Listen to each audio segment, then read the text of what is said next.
328 ਸਰੂਪਾਂ ਦੇ ਮਾਮਲੇ ਦੇ ਵਿੱਚ ਕੀ ਉਹ ਜਾਂਚ ਪੜਤਾਲ ਮੁਕੰਮਲ ਹੋ ਚੁੱਕੀ ਹੈ ਜਾਂ ਐਸਜੀਪੀਸੀ ਕਿੱਥੇ ਖਲੋਤੀ ਹੈ, ਜੇ ਉਹ ਦੱਸ ਸਕੋ।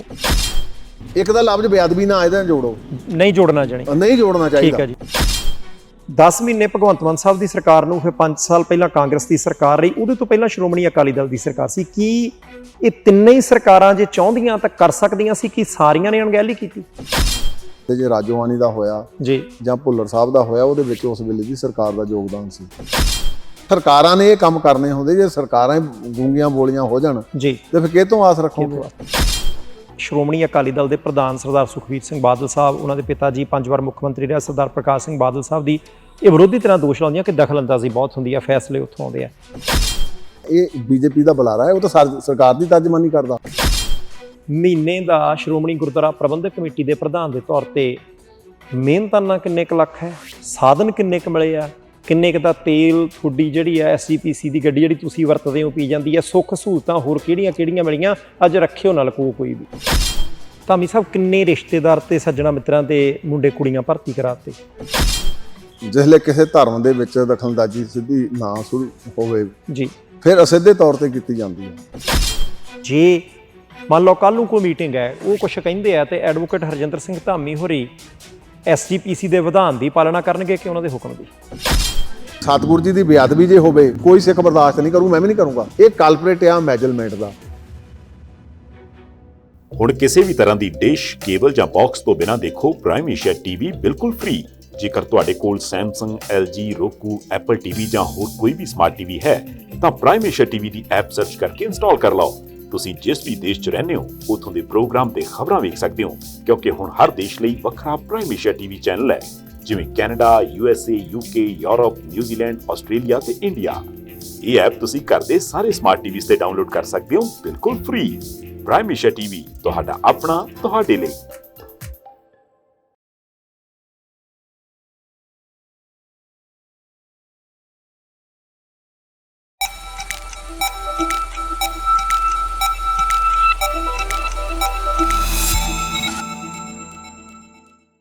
ਸਤਿ ਸ਼੍ਰੀ ਅਕਾਲ ਜੀ, ਤੁਸੀਂ ਦੇਖ ਰਹੇ ਹੋ ਪ੍ਰਾਈਮ ਏਸ਼ੀਆ ਟੀਵੀ। ਮੈਂ ਪਰਮਜੀਤ ਸਿੰਘ ਬਾਠ ਤੁਹਾਡਾ ਸਾਰਿਆਂ ਦਾ ਸਵਾਗਤ ਕਰਦਾ।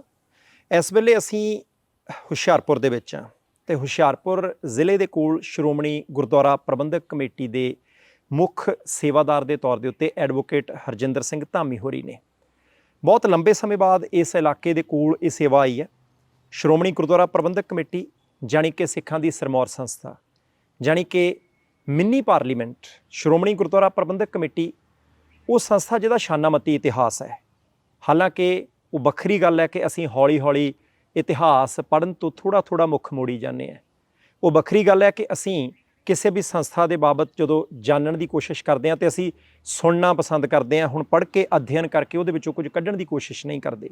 ਐਸਜੀਪੀਸੀ ਦਾ ਗਠਨ ਕਿਉਂ ਹੋਇਆ ਸੀ, ਕਿਹਨਾਂ ਹਾਲਾਤਾਂ 'ਚ ਹੋਇਆ ਸੀ, ਕਿਹਨਾਂ ਉਦੇਸ਼ਾਂ ਕਰਕੇ ਹੋਇਆ ਸੀ, ਅੱਜ ਤੱਕ ਦਾ ਸ਼੍ਰੋਮਣੀ ਗੁਰਦੁਆਰਾ ਪ੍ਰਬੰਧਕ ਕਮੇਟੀ ਦਾ ਸਫ਼ਰ ਕਿਹੋ ਜਿਹਾ ਰਿਹਾ, ਇਹ ਸਾਰੀਆਂ ਚੀਜ਼ਾਂ ਹਰ ਪੰਜਾਬੀ ਨੂੰ, ਹਰ ਸਿੱਖ ਨੂੰ ਜ਼ਰੂਰ ਪੜ੍ਹਨੀਆਂ ਤੇ ਜਿਹੜੀਆਂ ਉਹ ਸੋਚਣੀਆਂ, ਵਿਚਾਰਨੀਆਂ ਚਾਹੀਦੀਆਂ।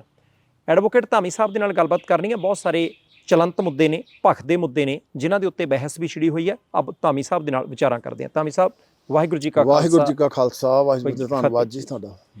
ਧਾਮੀ ਸਾਹਿਬ, ਮੈਂ ਸਭ ਤੋਂ ਪਹਿਲਾਂ ਤਾਂ ਮੁੱਦਿਆਂ ਦੇ ਉੱਤੇ ਜਾਣ ਤੋਂ ਪਹਿਲਾਂ ਇਹ ਜ਼ਰੂਰ ਜਾਣਨਾ ਚਾਹੁੰਦਾ ਕਿ ਅਸੀਂ ਲੰਬੇ ਸਮੇਂ ਬਾਅਦ ਸਾਦਗੀ ਵਾਲਾ ਜੀਵਨ ਜਿਉਣ ਵਾਲਾ ਪ੍ਰਧਾਨ ਮੁੱਖ ਸੇਵਾਦਾਰ ਜਿਹੜਾ ਉਹ ਵੇਖਿਆ, ਕਿਉਂਕਿ ਲੋਕਾਂ ਦੇ ਵਿੱਚ ਚਰਚਾ ਕਿ ਤੁਸੀਂ ਹੁਸ਼ਿਆਰਪੁਰ ਦੇ ਵਿੱਚ ਜਦੋਂ ਵਕਾਲਤ ਵੀ ਕਰਦੇ ਹੋ, ਘਰੋਂ ਬਾਹਰ ਜਾਂਦੇ ਹੋ, ਸਕੂਟੀ 'ਤੇ ਵੀ ਹੁੰਦੇ ਹੋ, ਤਾਮ ਝਾਮ ਥੋੜ੍ਹਾ ਜਿਹਾ ਘੱਟ ਹੁੰਦਾ। ਸ਼ੁਰੂ ਤੋਂ ਹੀ ਇੱਦਾਂ ਦੇ ਹੋ ਕਿ ਮੁੱਖ ਸੇਵਾਦਾਰ ਜਦੋਂ ਬਣੇ ਉਦੋਂ ਇੱਦਾਂ ਹੋਏ ਹੋ? ਮੇਰਾ ਫਰੋਮ ਦਾ ਵੈਰੀ ਬਿਗਨਿੰਗ ਇਹੋ ਹੀ ਸੁਭਾਅ ਰਿਹਾ। ਠੀਕ ਹੈ ਜੀ। 26 ਸਾਲ ਮੈਨੂੰ ਮੈਂਬਰ ਬਣੇ ਨੂੰ ਵੀ ਹੋ ਗਏ ਜੀ। ਗੁਰਦੁਆਰਾ ਸਿੰਘ ਸਭਾ ਹੁਸ਼ਿਆਰਪੁਰ ਦਾ ਪ੍ਰਧਾਨ ਵੀ ਹਾਂ। ਉਹਦੇ ਨਾਲ ਦੀ ਨਾਲ ਐਜੂਕੇਸ਼ਨ ਅਦਾਰੇ ਮੇਰੇ ਸੰਤ ਬਾਬਾ ਨਿਹਾਲ ਸਿੰਘ ਜੀ ਹਰੀਆਂ ਵੇਲਾਂ ਵਾਲੇ ਚੱਬੇਵਾਲ ਗੁਰੂ ਹਰਿਰਾਏ ਸਾਹਿਬ ਕਾਲਜ ਫਾਰ ਵੂਮੈਨ ਆ ਜੀ, ਉੱਥੇ ਦਾ ਵੀ ਮੈਂ ਐਕਟਿੰਗ ਪ੍ਰਧਾਨ ਆ। ਪਰ ਮੈਂ ਸ਼ੁਰੂ ਤੋਂ ਹੀ ਐਵੇਂ ਹੀ ਵਿਚਰਦਾ। ਇਹ ਮੈਂ ਸਮਝਦਾ ਗੁਰੂ ਪਾਤਸ਼ਾਹ ਦੀ ਬਖਸ਼ਿਸ਼ ਹੀ ਆ ਜੀ। ਇਹ ਹਰ ਇੱਕ ਬੰਦੇ ਦਾ ਹੁੰਦਾ ਉਚਾਰਨ ਪਈ ਉਹ ਕਿਸ ਢੰਗ ਨਾਲ ਜਿਉਂਦਾ ਜੀ। ਪਰ ਜਦ ਤੋਂ ਗੁਰੂ ਪਾਤਸ਼ਾਹ ਨੇ ਖੰਡੇ ਬਾਟੇ ਦੀ ਦਾਤ ਬਖਸ਼ਿਸ਼ ਕੀਤੀ, ਉਹ ਤੋਂ ਬਾਅਦ ਫਿਰ ਮੈਂ ਇਹੋ ਆਪਣਾ ਜੀਵਨ ਜਿਹੜਾ ਆ ਉਸੇ ਯਤਨ ਕਰ ਰਿਹਾ ਵੀ ਉਸੇ ਚਾਲ ਅਨੁਸਾਰ ਚੱਲੇ ਜੀ। ਤੇ ਦੂਸਰਾ ਇਹ ਆ ਵੀ ਇਹ ਜਿਹੜਾ ਸਾਡਾ ਹੁਸ਼ਿਆਰਪੁਰ ਜ਼ਿਲ੍ਹਾ ਤੁਸੀਂ ਸ਼ਾਇਦ ਦੇਖਿਆ ਹੋਣਾ ਜੀ, ਇਹਦੇ ਵਿੱਚ ਜਿਹੜੇ ਗੱਡੀ 'ਚ ਤੁਸੀਂ ਜਾਂਦੇ ਆ, ਮੇਰਾ ਖਿਆਲ ਕਚਹਿਰੀ 'ਚ ਜਾਣ ਨੂੰ ਮੈਨੂੰ ਅੱਧਾ ਘੰਟਾ ਲੱਗ ਜਾਂਦਾ। ਠੀਕ ਹੈ ਜੀ। ਤੇ ਕਿਉਂਕਿ ਆਦੀ ਆ ਮੈਂ, ਇੱਕ ਤਾਂ ਮੈਂ ਕੁਝ ਕਾਰਜ ਆਪਣੇ ਰੋਜ਼ਮਰਰਾ ਦੇ ਆਪ ਕਰਦਾ। ਠੀਕ ਹੈ ਜੀ। ਚਾਹੇ ਮੈਂ ਏਅਰਟੈਲ ਦਾ ਬਿਜਲੀ ਦਾ ਬਿੱਲ ਤਾਰਨਾ ਹੋਵੇ, ਚਾਹੇ ਮੈਂ ਬਿਜਲੀ ਦਾ ਬਿੱਲ ਤਾਰਨਾ ਹੋਵੇ ਜੀ। ਤੇ ਕਈ ਵਾਰੀ ਇਹ ਵੀ ਹੁੰਦਾ ਸੀ ਵੀ ਸਾਡੇ ਇੱਥੇ ਸਿਲੰਡਰ ਨਹੀਂ ਸੀ ਆਉਂਦੇ ਹੁੰਦੇ, ਜਾਂ ਆਟਾ ਹੀ ਦਾਣੇ ਸਿੱਟਣ ਜਾਣੇ ਚੱਕੀ ਤੇ। ਇਹ ਮੈਨੂੰ ਸੁਭਾਵਿਕ ਤੌਰ ਤੇ ਜੀ ਇਹ ਮੈਨੂੰ ਜੀਵਨ ਦੇ ਵਿੱਚ ਮਿਲਿਆ, ਤੇ ਮੈਂ ਉਵੇਂ ਹੀ ਆਪਣੀ ਚਾਲ ਜਿਹੜੀ ਆ ਬਤੌਰ ਪ੍ਰਧਾਨ ਦੇ ਤੌਰ ਤੇ ਵੀ ਉਹ ਮੇਨਟੇਨ ਰੱਖੀ ਆ। ਤੇ ਮੈਨੂੰ ਇਹਦੇ ਵਿੱਚ ਇੱਕ ਆਪਣਾ ਸਵਾਦਲਾਪਨ ਵੀ ਆ, ਤੇ ਮੈਨੂੰ ਆਪਣਾ ਅਹਿਸਾਸ ਵੀ ਆਪਣੇ ਆਪ ਅਹਿਸਾਸ ਦਾ। ਵੀ ਹੈ। ਐਸਜੀਪੀਸੀ ਦੇ ਮੈਂਬਰ ਕਦੋਂ ਬਣੇ ਸੀ ਪਹਿਲੀ ਵਾਰ? ਮੈਂ 1996 ਅਕਤੂਬਰ 'ਚ ਬਣਿਆ ਸੀ। 1996। ਠੀਕ ਹੈ ਜੀ। ਪ੍ਰਧਾਨ ਜੀ, ਮੈਂ ਜਦੋਂ ਨਾ ਤੁਹਾਡੀ ਵਾਰੀ ਆਈ ਮੁੱਖ ਸੇਵਾਦਾਰ ਦੇ ਤੌਰ ਤੇ, ਪ੍ਰਧਾਨਗੀ ਦੇ ਤੌਰ ਤੇ, ਉਦੋਂ ਮਨ ਦੇ ਵਿੱਚ ਆਉਂਦਾ ਸੀ ਕਿ ਤੁਹਾਡੇ ਨਾਂ ਦੇ ਮੂਹਰੇ ਐਡਵੋਕੇਟ ਲੱਗਦਾ, ਮਤਲਬ ਕਿ ਪੜ੍ਹਾਈ ਦਾ ਸਿਖਰ ਹੀ ਹੁੰਦਾ ਨਾ, ਕਿ ਜਦੋਂ ਆਪਾਂ ਨੂੰ ਕਾਨੂੰਨਾਂ ਦਾ ਪਤਾ, ਆਪਾਂ ਬਹੁਤੀ ਵਾਰੀ ਕਹਿੰਦੇ ਆ ਕਿ ਭਾਈ ਇਨਸਾਫ ਨਹੀਂ ਮਿਲਦਾ, ਪੱਖਪਾਤ ਹੁੰਦਾ, ਉਦੋਂ ਸਾਨੂੰ ਮਹਿਸੂਸ ਹੁੰਦਾ ਸੀ ਕਿ ਭਾਈ ਜਿਹੜੇ ਖੁਦ ਕਾਨੂੰਨਾਂ ਦੇ ਜਾਣਕਾਰ ਨੇ, ਜੇ ਉਹਨਾਂ ਦੇ ਕੋਲੇ ਮੁੱਖ ਸੇਵਾਦਾਰ ਦੀ ਕੁਰਸੀ ਆਈ ਹੈ ਤਾਂ ਕੁਝ ਮਸਲੇ ਹੱਲ ਹੋਣਗੇ। ਸ਼੍ਰੀ ਅਕਾਲ ਤਖਤ ਸਾਹਿਬ ਦੇ ਕਾਰਜਕਾਰੀ ਜਥੇਦਾਰ ਗਿਆਨੀ ਹਰਪ੍ਰੀਤ ਸਿੰਘ ਜੀ PhD, 2 ਵੱਡੇ ਅਹੁਦੇ, ਉਹਨਾਂ ਦਾ ਅਹੁਦਾ ਤਾਂ ਬਹੁਤ ਸਿਰਮੌਰ, ਤਾਂ ਪੜ੍ਹੇ ਲਿਖੇ ਸੂਝਵਾਨ ਸ਼ਖਸੀਅਤਾਂ ਜਦੋਂ ਬਹਿੰਦੀਆਂ ਤਾਂ ਫਿਰ ਕੌਮ ਨੂੰ ਆਸ ਵੱਡੀ ਹੁੰਦੀ ਹੈ। ਤੁਹਾਡਾ, ਕਿਉਂਕਿ ਤੁਸੀਂ ਕਿਹਾ ਕਿ ਐਜੂਕੇਸ਼ਨ ਅਦਾਰਿਆਂ ਦੇ ਵਿੱਚ ਤੁਹਾਡੀਆਂ ਵੱਡੀਆਂ ਸੇਵਾਵਾਂ ਰਹੀਆਂ ਲੰਬੇ ਸਮੇਂ ਤੋਂ, ਸ਼੍ਰੋਮਣੀ ਗੁਰਦੁਆਰਾ ਪ੍ਰਬੰਧਕ ਕਮੇਟੀ ਕਿੰਨੇ ਕੁ ਅਦਾਰੇ ਚਲਾਉਂਦੀ ਹੈ? ਕੀ ਤੁਹਾਡੇ ਪ੍ਰਧਾਨ ਬਣਨ ਤੋਂ ਬਾਅਦ ਉਹਨਾਂ ਦੀ ਕਾਰਜਵਿਧੀ ਦੇ ਵਿੱਚ, ਉਹਨਾਂ ਦੀ ਸੇਵਾਵਾਂ ਦੇ ਵਿੱਚ, ਪ੍ਰੋਸੈਸ ਦੇ ਵਿੱਚ ਤੁਸੀਂ ਕੁਝ ਸੁਧਾਰ ਲਿਆਉਣ ਦੀ ਕੋਸ਼ਿਸ਼ ਕੀਤੀ? ਕਿਉਂਕਿ ਪੰਜਾਬ ਉਹ ਖਿੱਤਾ ਜਿੱਥੇ ਅਸੀਂ ਦੇਖਦੇ ਹਾਂ ਕਿ ਵੱਖ-ਵੱਖ ਭਾਈਚਾਰੇ ਨੇ ਆਪਣੇ ਬਹੁਤ ਸਾਰੇ ਬਿਹਤਰੀਨ ਸਕੂਲ ਹੌਲੀ-ਹੌਲੀ ਲਿਆ ਕੇ ਇੱਥੇ ਵੱਡੇ ਕਰ ਲਏ। SGPC ਉਸ ਮੁੱਦੇ ਦੇ ਉੱਤੇ ਕਿੱਥੇ ਖਲੋਤੀ ਹੈ? ਮੈਂ ਬਾੜ ਸਾਹਿਬ ਤੁਹਾਡੇ ਧਿਆਨ 'ਚ ਯਾਦ ਹੈ, ਮੈਂ 1996 ਜਦੋਂ ਪਹਿਲੀ ਵਾਰੀ ਮੈਂਬਰ ਬਣਿਆ ਜੀ, ਤਦੇ ਮੈਂ ਜਥੇਦਾਰ ਗੁਰਚਰਨ ਸਿੰਘ ਜੀ ਟੌੜਾ ਦੀ ਨਾਲ ਐਗਜ਼ੈਕਟਿਵ ਦੇ ਵਿੱਚ ਰਿਹਾ। ਠੀਕ ਹੈ ਜੀ। ਉਹ ਤੋਂ ਬਾਅਦ ਕੁਝ ਬਖਰੇਵੇਂ ਪੈ ਗਿਆ, ਫਿਰ ਮੈਂ 2003 ਦੇ ਵਿੱਚ ਧਰਮ ਪ੍ਰਚਾਰ ਕਮੇਟੀ 'ਚ ਵੀ ਜਥੇਦਾਰ ਟੌੜਾ ਸਾਹਿਬ ਨਾਲ ਰਿਹਾ। ਠੀਕ ਹੈ ਜੀ। ਉਸ ਵੇਲੇ ਕਿਉਂਕਿ ਕੌਮ ਦੇ ਵਿੱਚ ਆਮ ਇੱਕ ਗੱਲ ਚੱਲਦੀ ਆ, ਬਹੁਤ ਸਾਰੇ ਅਦਾਰੇ ਜਿਹੜੇ ਲੋਕਾਂ ਨੇ ਬਣਾਏ ਸੀ ਜੀ, ਮਸਲਨ ਖਾਲਸਾ ਕਾਲਜ ਗੜ੍ਹਦੀ ਵਾਲਾ, ਉਹ ਜਿਸਲੇ ਬਿਮਾਰ ਹੋ ਗਿਆ, ਉਹਨੇ ਸ਼੍ਰੋਮਣੀ ਕਮੇਟੀ ਦੇ ਸਪੁਰਦ 1997 'ਚ ਕਰ ਦਿੱਤਾ, 96 'ਚ। ਠੀਕ ਹੈ, ਪਿਸਾਬ ਲਾਹੌਰ। ਇੱਦਾਂ ਹੀ ਕਲਰ ਸਕੂਲ ਜਿਹੜਾ ਸਾਡਾ ਆਪਣੇ ਹਰਿਆਣੇ ਆ, ਉਹ ਸ਼੍ਰੋਮਣੀ ਕਮੇਟੀ ਨੂੰ ਸੰਭਾਲਤਾ। ਇਹ ਮੇਰੀ ਟਨਿਓਰ ਤੇ ਬਣਨ ਤੋਂ ਬਾਅਦ ਦੀਆਂ ਗੱਲਾਂ ਜੀ। ਇਵੇਂ ਸਾਡਾ ਗੁਰੂ ਨਾਨਕ ਖਾਲਸਾ ਕਾਲਜ ਡਰੋਲੀ ਆ, ਸੰਤ ਬਾਬਾ ਦਲੀਪ ਸਿੰਘ ਮੈਮੋਰੀਅਲ ਖਾਲਸਾ ਕਾਲਜ ਦਮੇਲੀ ਆ ਜੀ। ਉਸ ਵੇਲੇ ਇਹ ਕਾਲਜ ਜਿਹੜੇ ਸੀਗੇ, ਹੋਰ ਵੀ ਬਹੁਤ, ਚਾਹੇ ਬਟਾਲੇ ਦੀ ਗੱਲ ਕਰ ਲਵਾਂ, ਚਾਹੇ ਬਾਕੀ ਪੰਜਾਬ ਦੀਆਂ ਵੀ ਗੱਲਾਂ ਕਰ ਲਵਾਂ, ਕਿਉਂਕਿ ਕੌਮ ਦੀ ਸਰਮੌਰ ਇਹ ਸੰਸਥਾ ਆ। ਉਹ ਲੋਕਾਂ ਨੇ ਇਸ ਆਸ ਨਾਲ ਵੀ ਅਸੀਂ ਸ਼ਾਇਦ ਚਲਾ ਨਹੀਂ ਸਕਦੇ, ਲੰਬੇ ਅਰਸੇ ਤੋਂ ਚਲਾ ਤਾਂ ਰਹੇ ਸੀ, ਪਰ ਉਹ ਸ਼੍ਰੋਮਣੀ ਗੁਰਦੁਆਰਾ ਪ੍ਰਬੰਧਕ ਕਮੇਟੀ ਦੇ ਪ੍ਰਬੰਧ 'ਚ ਦਿੱਤੇ ਤੇ ਬਾਖੂਬੀ ਉਹ ਚੱਲਦੇ ਵੀ ਰਹੇ। ਠੀਕ ਹੈ ਜੀ।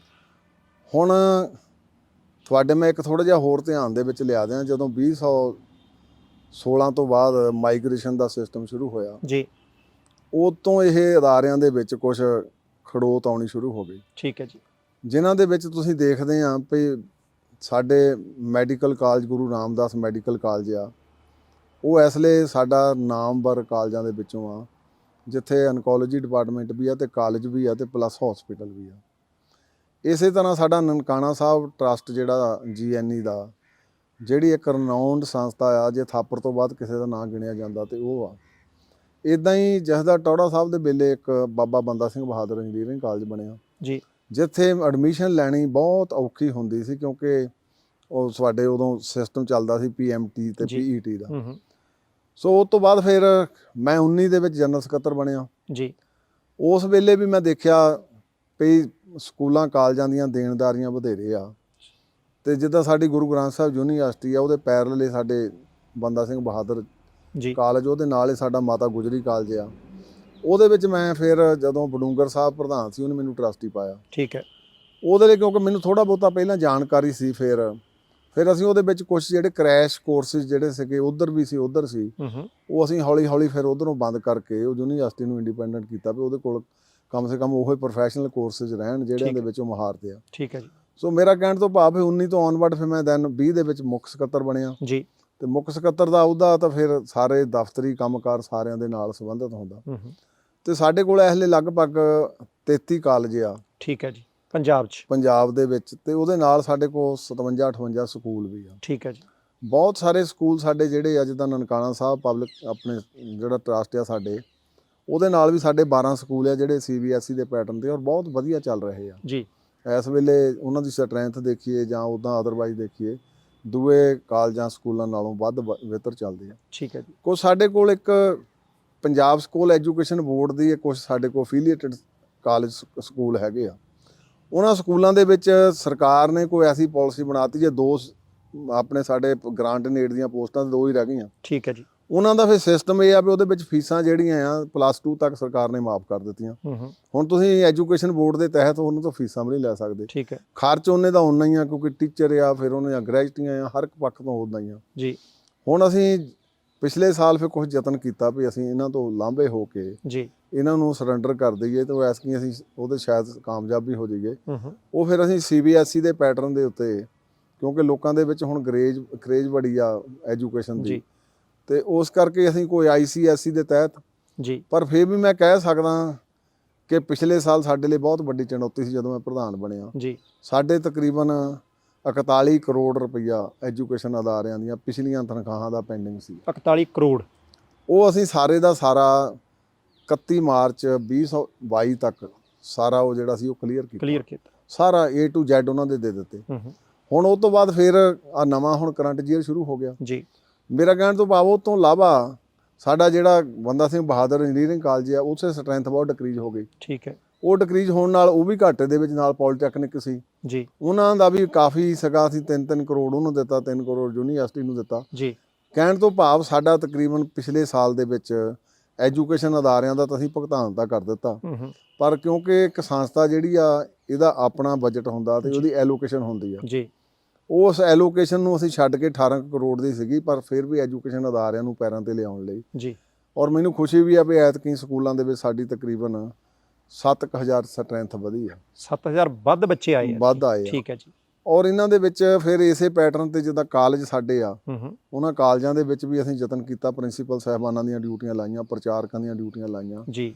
ਤੇ ਉਹਦੇ ਵਿੱਚ ਵੀ ਅਸੀਂ ਅੱਗੇ ਤੋਂ ਇੱਕ ਕਹਿ ਲਓ ਵੀ ਖੜੋਤ ਜਿਹੜੀ ਸੀ, ਉਹ ਖੜੋਤ ਨੂੰ ਅਸੀਂ ਗਾਂਹ ਤੋਰਿਆ ਜੀ। ਤੇ ਹੌਲੀ ਹੌਲੀ ਮੈਨੂੰ ਆਸ ਆ 1-2 ਸਾਲਾਂ ਦੇ ਵਿੱਚ ਅਸੀਂ ਸਕੂਲਾਂ ਦੇ ਵਿੱਚ ਤੇ ਲਗਭਗ ਪੈਰਲਲ ਜਿਹਾ ਹੋ ਜਾਵਾਂਗੇ। ਠੀਕ ਹੈ। ਧਾਮੀ ਸਾਹਿਬ, ਹੋਰ ਵੀ ਬਹੁਤ ਸਾਰੀਆਂ ਸ਼੍ਰੋਮਣੀ ਗੁਰਦੁਆਰਾ ਪ੍ਰਬੰਧਕ ਕਮੇਟੀ ਦੀਆਂ ਸਰਗਰਮੀਆਂ ਗਤੀਵਿਧੀਆਂ ਨੇ। ਮੈਂ ਉਧਰ ਜਾਣ ਤੋਂ ਪਹਿਲਾਂ ਇੱਕ ਜਿਹੜਾ ਇਸ ਵੇਲੇ ਮੁੱਦਾ ਭਖਿਆ ਹੋਇਆ, ਉਹ ਭਾਰਤੀ ਫੌਜ ਦੇ ਵਿੱਚ ਸਿੱਖ ਫੌਜੀਆਂ ਦੇ ਲਈ ਹੈਲਮਟ ਦਾ ਮੁੱਦਾ। ਸ਼੍ਰੋਮਣੀ ਗੁਰਦੁਆਰਾ ਪ੍ਰਬੰਧਕ ਕਮੇਟੀ ਵੱਲੋਂ ਤੁਸੀਂ ਟੀਮ ਭੇਜੀ, ਘੱਟ ਗਿਣਤੀ ਕਮਿਸ਼ਨ ਦੇ ਚੇਅਰਪਰਸਨ ਜਿਹੜੇ ਨੇ ਇਕਬਾਲ ਸਿੰਘ ਲਾਲਪੁਰਾ ਸਾਹਿਬ ਦੇ ਕੋਲ।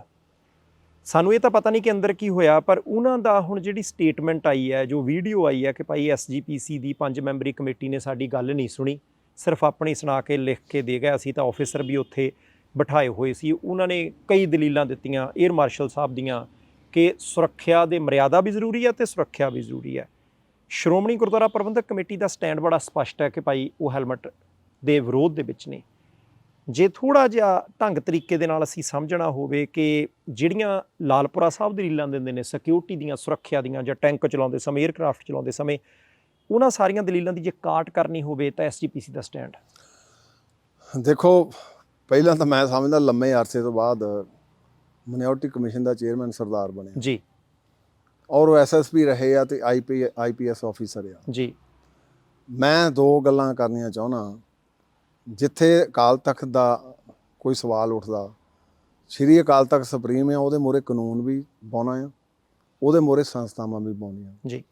ਇਹ ਐਕਚੁਅਲੀ ਇਹਨਾਂ ਨੂੰ ਏਜੰਡੇ ਤੇ ਲਿਆਉਣਾ ਨਹੀਂ ਸੀ ਚਾਹੀਦਾ। ਜਿਹੜੀਆਂ ਅੱਜ ਦਲੀਲਾਂ ਲਾਲਪੁਰਾ ਸਾਹਿਬ ਦੇ ਰਹੇ ਪਏ, ਏਅਰ ਮਾਰਸ਼ਲ ਅਰਜਨ ਸਿੰਘ ਵੀ ਪਾ ਕੇ ਟੋਪ ਉਹਦੇ ਵਿੱਚ ਬਹਿੰਦੇ ਸੀ ਏਅਰਕ੍ਰਾਫਟ ਦੇ ਵਿੱਚ ਜਾਂ ਟੈਂਕਾਂ ਦੇ ਵਿੱਚ, ਤੇ ਫਿਰ ਆ ਹੁਣ ਇਹ ਲਾਗੂ ਕਰਨ ਦੀ ਕੀ ਲੋੜ ਪੈ ਗਈ ਸੀ? ਐਕਚੁਅਲੀ ਜਿਹੜੇ ਫੀਲਡ ਦੇ ਆਪਣੀਆਂ ਸਾਡੀਆਂ ਆਰਮੀਜ਼ ਹੈਗੀਆਂ, ਉਹਨਾਂ ਦੀ ਹਮੇਸ਼ਾ ਹੀ ਦਸਤਾਰ ਰਹੀ ਆ। ਠੀਕ ਹੈ। ਇਸ ਕਰਕੇ ਇਹ ਜਿਹੜੀ ਦਲੀਲ ਮਹਾਰਾਜਾ ਰਣਜੀਤ ਸਿੰਘ ਦੇ ਰਾਜ ਵੇਲੇ ਦੀ ਦੇਣੀ, ਮੈਂ ਸਮਝਦਾ ਇਹ ਮਿਨੋਰਟੀ ਜਿਹੜਾ ਕਮਿਸ਼ਨ ਆ, ਇਹ BJP ਦਾ ਬੁਲਾਰਾ ਹੈ। ਉਹ ਤਾਂ ਸਰਕਾਰ ਦੀ ਤਰਜਮਾਨੀ ਕਰਦਾ ਜੀ।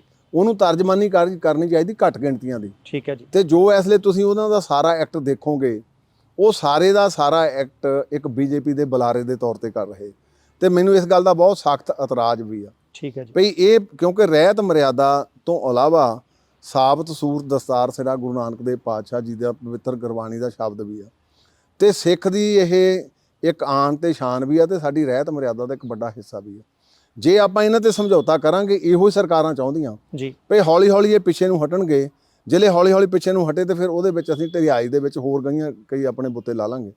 ਸੋ ਲਾਲਪੁਰਾ ਸਾਹਿਬ ਨੂੰ ਆਪਣੀ ਇੰਨੀ ਵਕਾਲਤ ਜਿਹੜੀ ਉਹਨੇ ਅੱਜ ਮੈਂ ਵੀ ਇਹ ਸੁਣਿਆ ਵੀ WhatsApp ਦੇ ਉੱਤੇ, ਉਹਦਾ ਬਤੌਰ ਵਕੀਲ ਇਸ ਗੱਲ ਦੀ ਦਲੀਲ ਰਹੇ ਵੀ ਅਸੀਂ ਸ਼੍ਰੋਮਣੀ ਗੁਰਦੁਆਰਾ ਪ੍ਰਬੰਧਕ ਕਮੇਟੀ ਦਾ ਸਾਡਾ ਇੱਕ ਨਿਕਾਤੀ ਪ੍ਰੋਗਰਾਮ ਆ, ਠੀਕ ਹੈ ਜੀ, ਭਈ ਮਰਿਆਦਾ ਦੇ ਮਸਲੇ ਤੇ ਤੁਸੀਂ ਇੱਥੇ ਡਿਸਕਸ਼ਨ ਨਹੀਂ ਕਰ ਸਕਦੇ, ਠੀਕ ਹੈ, ਕਿਉਂਕਿ ਜਿਹੜੇ ਫੌਜੀ ਜੇ ਸਿੰਘ ਜੀ ਸਤਿਕਾਰਯੋਗ ਆ ਜਨਰਲ ਰਹੇ ਆ, ਇੱਕ ਦੋ ਹੋਰ ਜਨਰਲਾਂ ਦੀ ਉਹਨੇ ਗੱਲ ਕੀਤੀ, ਸਾਨੂੰ ਵੀ ਮਿਲਦੇ ਰਹਿੰਦੇ ਆ ਜੀ, ਉਹ ਵਿਚਾਰੇ ਇਸ ਪੱਖ ਤੋਂ ਅਧੂਰੇ ਆ, ਕਿਉਂਕਿ ਉਹ ਵਧੀਆ ਜਰਨੈਲ ਤਾਂ ਹੈਗੇ ਆ, ਫੌਜਾਂ ਦੇ ਵਿੱਚ ਉਹਨੇ ਸਰਵਿਸ ਵੀ ਕੀਤੀ ਆ ਜੀ, ਪਰ ਜਿਹੜਾ ਗੁਰਸਿੱਖੀ ਦਾ ਪੱਖ ਆ ਜਾਂ ਸ਼੍ਰੀ ਅਕਾਲ ਤਖਤ ਸਾਹਿਬ ਦਾ ਪੱਖ ਆ, ਇਹਦੇ ਉੱਤੇ ਕੋਈ ਸਮਝੌਤਾ ਨਹੀਂ ਕੀਤਾ ਜਾ ਸਕਦਾ।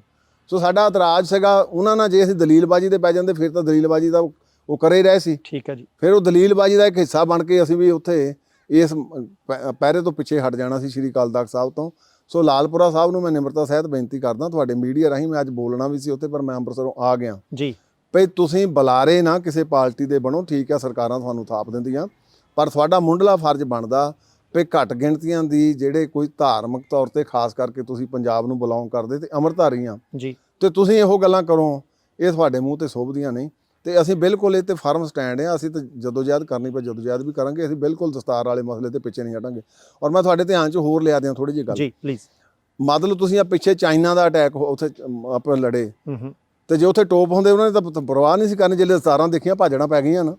ਇਹ ਇੱਕ ਵਿਲੱਖਣ ਪੱਖ ਆ, ਸਾਨੂੰ ਗੁਰੂ ਸਾਹਿਬ ਨੇ ਬਖਸ਼ਿਸ਼ ਕੀਤਾ। ਕਈ ਵਾਰੀ ਤੁਸੀਂ ਆਰਮੀ ਦੇ ਵਿੱਚ ਵੀ ਦੇਖਦੇ ਆ, ਕਈ ਵਾਰੀ ਬਾਰਡਰਾਂ ਦੇ ਉੱਤੇ ਜਦੋਂ ਹੁਣ ਤਾਂ ਲੜਾਈ ਨਹੀਂ ਹੋਈ, ਜਦੋਂ ਲੜਾਈਆਂ ਹੁੰਦੀਆਂ ਤੇ ਆਮ ਹੁੰਦਾ ਸੀ ਵੀ ਜਿਹੜੇ ਬੋਲੇ ਸੋ ਨਿਹਾਲ ਦੇ ਜਕਾਰੇ ਗੱਜਦੇ ਸੀ ਤਾਂ ਉਹਨਾਂ ਨੂੰ ਪਤਾ ਲੱਗ ਜਾਂਦਾ ਸੀ ਸਿੰਘ ਆ ਗਏ ਜੀ। ਤੇ ਜੇ ਕੋਈ ਨਕਲੀ ਉਹ ਦੂਜੇ ਯੂਨਿਟਾਂ ਵਾਲੇ ਲਾਉਂਦੇ ਸੀ, ਉਹਨਾਂ ਨੂੰ ਪਤਾ ਸੀ ਵੀ ਇਹ ਨਕਲ ਕਰਦੇ ਆ। ਤੇ ਸਿੱਖ ਦੀ ਤਾਂ ਪਹਿਚਾਣ ਹੀ ਦਸਤਾਰ ਆ ਜੀ। ਤੇ ਦਸਤਾਰ ਜਿਹੜੀ ਆ ਇਹ ਫੀਲਡ ਦੇ ਵਿੱਚ ਜਿਹੜੀ ਸਾਡੀ ਇਹ ਗਰਾਊਂਡ ਲੈਵਲ ਦੀ ਜਿਹੜੀ ਆਪਾਂ ਕਹਿ ਦਿੰਦੇ ਆਰਮੀ ਆ, ਉਹਦੇ ਵਿੱਚ ਕੋਈ ਸਮਝੌਤਾ ਕਿਸੇ ਪੱਖ ਦਾ ਨਹੀਂ ਹੋ ਸਕਦਾ।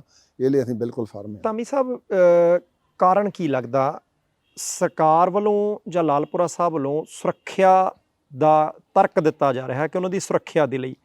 ਤੁਹਾਨੂੰ ਲੱਗਦਾ ਕਿ ਜੇ ਸੁਰੱਖਿਆ ਲਾਉਣੀ ਤੇ ਪਿੱਛੇ ਫਿਰ ਨੀਤੀ ਕੀ ਹੋ ਸਕਦੀ ਹੈ, ਰਣਨੀਤੀ ਕੀ ਹੋ ਸਕਦੀ ਹੈ? ਇਹ ਦੇਖੋ, ਮੈਂ ਸਮਝਦਾ ਆ ਜਿਸਲੇ ਕਿਸੇ ਧਰਮ ਦੇ ਵਿੱਚ ਦਖਲਅੰਦਾਜ਼ੀ ਸਿੱਧੀ ਨਾ ਸ਼ੁਰੂ ਹੋਵੇ ਜੀ, ਫਿਰ ਅਸਿੱਧੇ ਤੌਰ ਤੇ ਕੀਤੀ ਜਾਂਦੀ ਆ।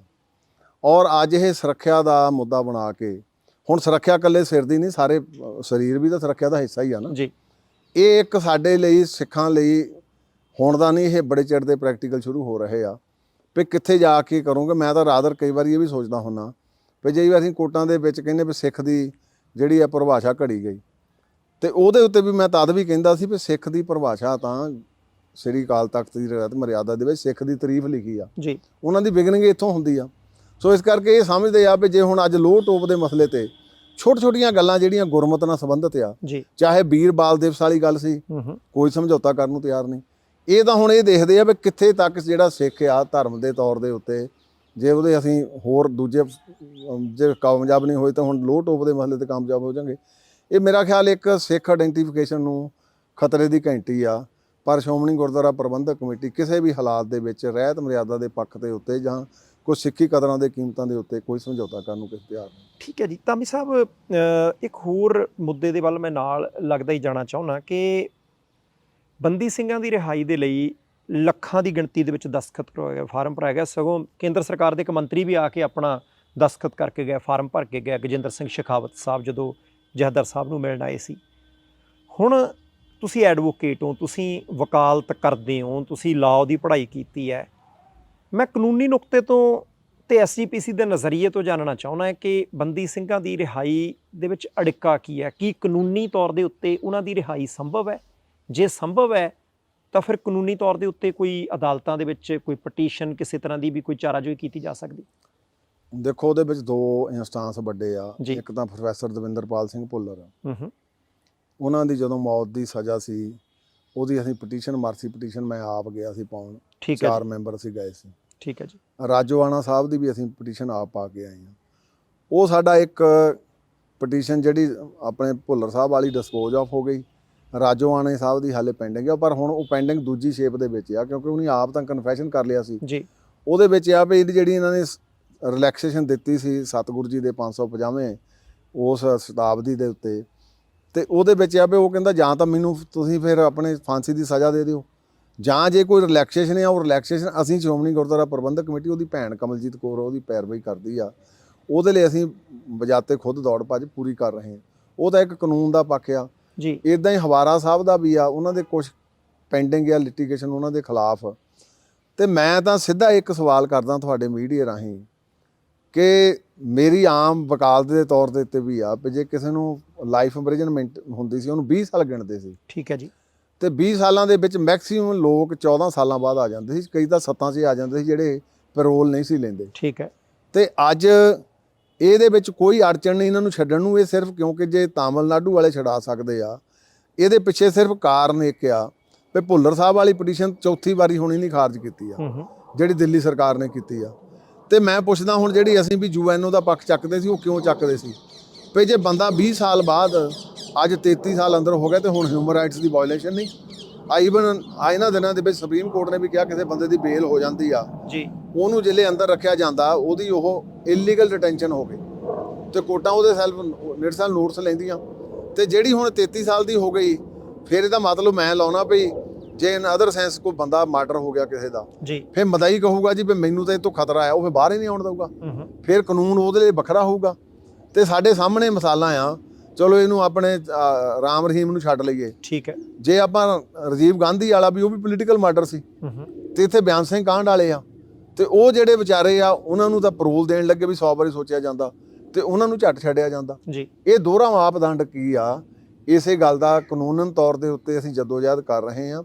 ਉਹ ਜਦੋਜਹਿਦ ਦੇ ਵਿੱਚ 1 2 3 ਸਾਡੇ ਕੇਸ ਹੈਗੇ ਜਿਹੜੇ ਸ਼ਾਇਦ ਫਰੂਟਫੁਲ ਨਾ ਹੋਣ, ਬਾਕੀ ਤਾਂ ਤਕਰੀਬਨ ਸਾਰੇ ਜਿਹੜੇ ਆ ਜੀ ਉਹ ਛੱਡਣੇ ਬਣਦੇ ਆ ਤੇ ਇਸ ਕਰਕੇ ਹੁਣ ਇਹ ਸਾਡਾ ਸਾਰਾ ਜ਼ੋਰ ਲੱਗਾ ਆ ਭਈ ਇਹ ਜਿਹੜੇ ਕਾਨੂੰਨ ਦਾ ਪੱਖ ਜਿਹੜਾ ਆ, ਇੱਕ ਤੁਸੀਂ ਆਮ ਇੱਥੇ ਪੰਜਾਬ ਦੇ ਰਹਿਣ ਵਾਲੇ ਆ ਜੀ, ਸਾਡੇ ਕਿਸੇ ਵੇਲੇ ਇਹ ਵੀ ਪ੍ਰੈਵਲੈਂਟ ਹੁੰਦਾ ਸੀ ਵੀ ਜੇ ਕਿਤੇ ਕਸਟਮ ਹੁੰਦੀ ਸੀ, ਸਪੋਜ਼ ਹੁਣ ਸਾਡੇ ਜਿੱਦਾਂ ਹੁਣ ਕਿਸੇ ਦੀ ਉਦੋਂ ਪੁਰਾਣੇ ਵੇਲੇ ਮੈਰਿਜ ਰਜਿਸਟ੍ਰੇਸ਼ਨ ਨਹੀਂ ਸੀ ਹੁੰਦੀ ਜੀ, ਨਾ ਉਹਦੇ ਕੋਲ ਸਰਟੀਫਿਕੇਟ ਹੁੰਦਾ ਸੀ, ਉਹ ਸਿੰਪਲੀ ਫਾਈਲ ਦਾ ਐਫੀਡੈਵਿਟ ਕਿ ਮੇਰਾ ਆਨੰਦ ਕਾਰਜ ਹੋਇਆ ਤੇ ਕੋਰਟਾਂ ਉਹਨੂੰ ਵੈਲਿਡਿਟੀ ਦਿੰਦੀਆਂ ਸੀ। ਠੀਕ ਹੈ ਜੀ। ਈਵਨ ਜਿਹੜੇ ਕੁਝ ਸਾਡੇ ਪਛੜੇ ਵਿੰਗ ਆ ਉਹਨਾਂ ਦੇ ਵਿੱਚ ਪ੍ਰੈਵਲੈਂਟ ਹੁੰਦਾ ਸੀ ਜਿਹਨੂੰ ਆਪਾਂ ਕਹਿੰਦੇ ਸੀ ਵੀ ਸੱਥ ਦੇ ਵਿੱਚ ਬੈਠ ਕੇ ਤਲਾਕ ਹੋ ਗਿਆ ਤੇ ਕਾਨੂੰਨ ਉਹਨੂੰ ਮਾਨਤਾ ਦਿੰਦਾ ਸੀ ਜੀ। ਅਦਰਵਾਈਜ਼ ਦਾ ਕਾਨੂੰਨ ਦਾ ਵੀ ਕਾਨੂੰਨ ਦੇ ਵਿੱਚ ਜਾਓ, ਪਰ ਸਾਡੇ ਕਸਟਮ ਵੀ ਪ੍ਰਵੇਲ ਕਰਦੀ ਰਹੀ ਆ ਤੇ ਇਸੇ ਤਹਿਤ ਮੈਂ ਸਮਝਦਾ ਆ ਵੀ ਇਹਨਾਂ ਨੂੰ ਹੁਣ ਆ ਸਾਰੇ ਮੁੱਦੇ ਜਿੰਨੇ ਵੀ ਆਪਣੇ ਚੱਲ ਰਹੇ ਬੰਦੀ ਸਿੰਘਾਂ ਦੇ, ਇਹਦੇ ਵਿੱਚ ਦੇਰ ਨਹੀਂ ਕਰਨੀ ਚਾਹੀਦੀ। ਉਹਨਾਂ ਵਿਚਾਰਿਆਂ ਨੂੰ ਤੁਸੀਂ ਮੈਂ ਤੁਹਾਨੂੰ ਇੱਕ ਪ੍ਰੈਕਟੀਕਲੀ ਹੁਣ ਦੱਸਦਾ ਜੀ। ਸਰਦਾਰ ਗੁਰਦੀਪ ਸਿੰਘ ਖੇੜਾ ਵਿਚਾਰਾ 33 ਸਾਲ 34ਵਾਂ ਸਾਲ ਲੱਗ ਗਿਆ ਜੀ ਤੇ ਉਹ ਕੁਦਰਤੀ ਉੱਥੇ ਆਪਣੇ ਅੰਮ੍ਰਿਤਸਰ ਦਾਖਲ ਸੀ। ਮੈਂ ਉਹਨਾਂ ਦੀ ਖਬਰ ਲੈਣ ਚਲੇ ਗਿਆ ਤੇ ਮੈਂ ਮਹਿਸੂਸ ਕਰਦਾ ਸੀ ਵੀ ਜਿਹਦਾ ਵਿਆਹ ਹੁੰਦਾ ਸਾਰੇ ਹੀ ਵਿਚਾਰਾ ਜੇਲ੍ਹ ਚਲੇ ਗਿਆ ਤੇ 33 34 ਸਾਲ ਦੀ ਵਿਚਾਰੀ ਸਿੰਘਣੀ ਬੈਠੀ ਆ ਜੀ। ਉਹਨਾਂ ਹਾਲਾਤਾਂ ਨੂੰ ਤਾਂ ਨਿਗਾਹ ਮਾਰੀਏ ਨਾ। ਜੇ ਕਿਸੇ ਬੰਦੇ ਨੇ ਜੁਰਮ ਕਰ ਲਿਆ ਤੇ ਉਹਦੀ ਸਜ਼ਾ ਦਿਓਗੇ ਜੀ, ਕੋਰਟਾਂ ਨੇ ਸਜ਼ਾ ਦੇ ਦਿੱਤੀ ਤੇ ਫਿਰ ਜੇ ਸਜ਼ਾ ਪੂਰੀ ਹੋ ਗਈ ਤੇ ਹੁਣ ਤਾਂ ਛੱਡਣਾ ਦਾ ਐਗਜ਼ੈਕਟਿਵ ਦਾ ਹੈ ਨਾ ਕੰਮ ਜੀ। ਹੁਣ ਕੋਰਟਾਂ ਦਾ ਕੰਮ ਘਟਿਆ, ਇਹਨਾਂ ਦਾ ਆਪ ਦਾ ਜ਼ਿਆਦਾ ਕੰਮ ਆ। ਤਾਜ਼ਾ ਬਿਲਕਿਸ ਮਾਨੋ ਵਾਲਾ ਕੇਸ ਹੋਇਆ, ਉਹਦੇ ਵਿੱਚ ਸੁਪਰੀਮ ਕੋਰਟ ਨੇ ਛੱਡੇ ਹੀ ਆ ਨਾ। ਉਹ ਰਾਜੀਵ ਗਾਂਧੀ ਵਾਲੇ ਵੀ ਸੁਪਰੀਮ ਕੋਰਟ ਨੇ ਛੱਡੇ ਆ। ਜੇ ਸਰਕਾਰਾਂ ਚਾਹਣ ਤਾਂ ਛੱਡ ਸਕਦੀਆਂ, ਅਧਿਕਾਰ ਖੇਤਰ 'ਚ ਹੈ, ਬਿਲਕੁਲ ਛੱਡ ਸਕਦੀਆਂ, ਬਿਲਕੁਲ ਛੱਡ ਸਕਦੀਆਂ। ਇਹਦੇ ਵਿੱਚ ਕੋਈ ਦੋ ਰਾਮਾ ਨਹੀਂ ਜੀ, ਕਿਉਂਕਿ ਤਾਮਿਲਨਾਡੂ ਵਾਲਿਆਂ ਦੀ ਭਾਵੇਂ ਸੁਪਰੀਮ ਕੋਰਟ 'ਚੋਂ ਛੁੱਟੇ ਆ, ਉਹਨਾਂ ਨੇ ਕਿਹਾ ਜੀ ਉਹਨੇ ਸਟੇਟ ਵਾਲਿਆਂ ਨੇ ਲਿਖ ਕੇ ਦੇ ਦਿੱਤਾ ਜੀ ਇਹਨਾਂ ਨੂੰ ਛੱਡ ਦਿੱਤਾ ਜਾਵੇ। ਠੀਕ ਹੈ ਜੀ। ਬਿਲਕਿਸ ਬਾਨੋ ਵਾਲੇ ਗੁਜਰਾਤ ਵਾਲਿਆਂ ਨੇ ਲਿਖ ਕੇ ਦੇ ਦਿੱਤਾ ਜੀ, ਭਾਵੇਂ ਹੋਏ ਸੁਪਰੀਮ ਕੋਰਟ ਦੇ ਵਿੱਚੋਂ ਤਾਂ ਸੈਟਲਡ ਆ ਉਹ ਹੀ ਅਦਰਵਾਈਜ਼।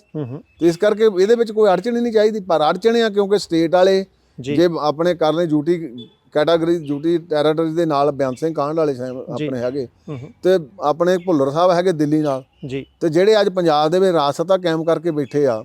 ਮੈਂ ਤੁਹਾਨੂੰ ਹੱਡ ਬੀਤੀ ਇੱਕ ਦੱਸ ਦਿੰਦਾ ਜੀ। ਮੈਂ ਬਾਪੂ ਸੂਰ ਸਿੰਘ ਦੀ ਖਬਰ ਲੈਣ ਚਲੇ ਗਿਆ, ਉਦੋਂ ਡੀਐਮਸੀ ਦਾਖਲ ਸੀ ਉਹ। ਠੀਕ ਹੈ ਜੀ। ਤੇ ਉਹ ਮੈਨੂੰ ਕਹਿੰਦੇ ਧਾਮੀ ਵੀ ਤੂੰ ਆਪਣੇ ਕਿਸੇ ਤਰ੍ਹਾਂ ਭਗਵੰਤ ਮਾਨ ਨਾਲ ਮੇਰੀ ਮੁਲਾਕਾਤ ਕਰਾ।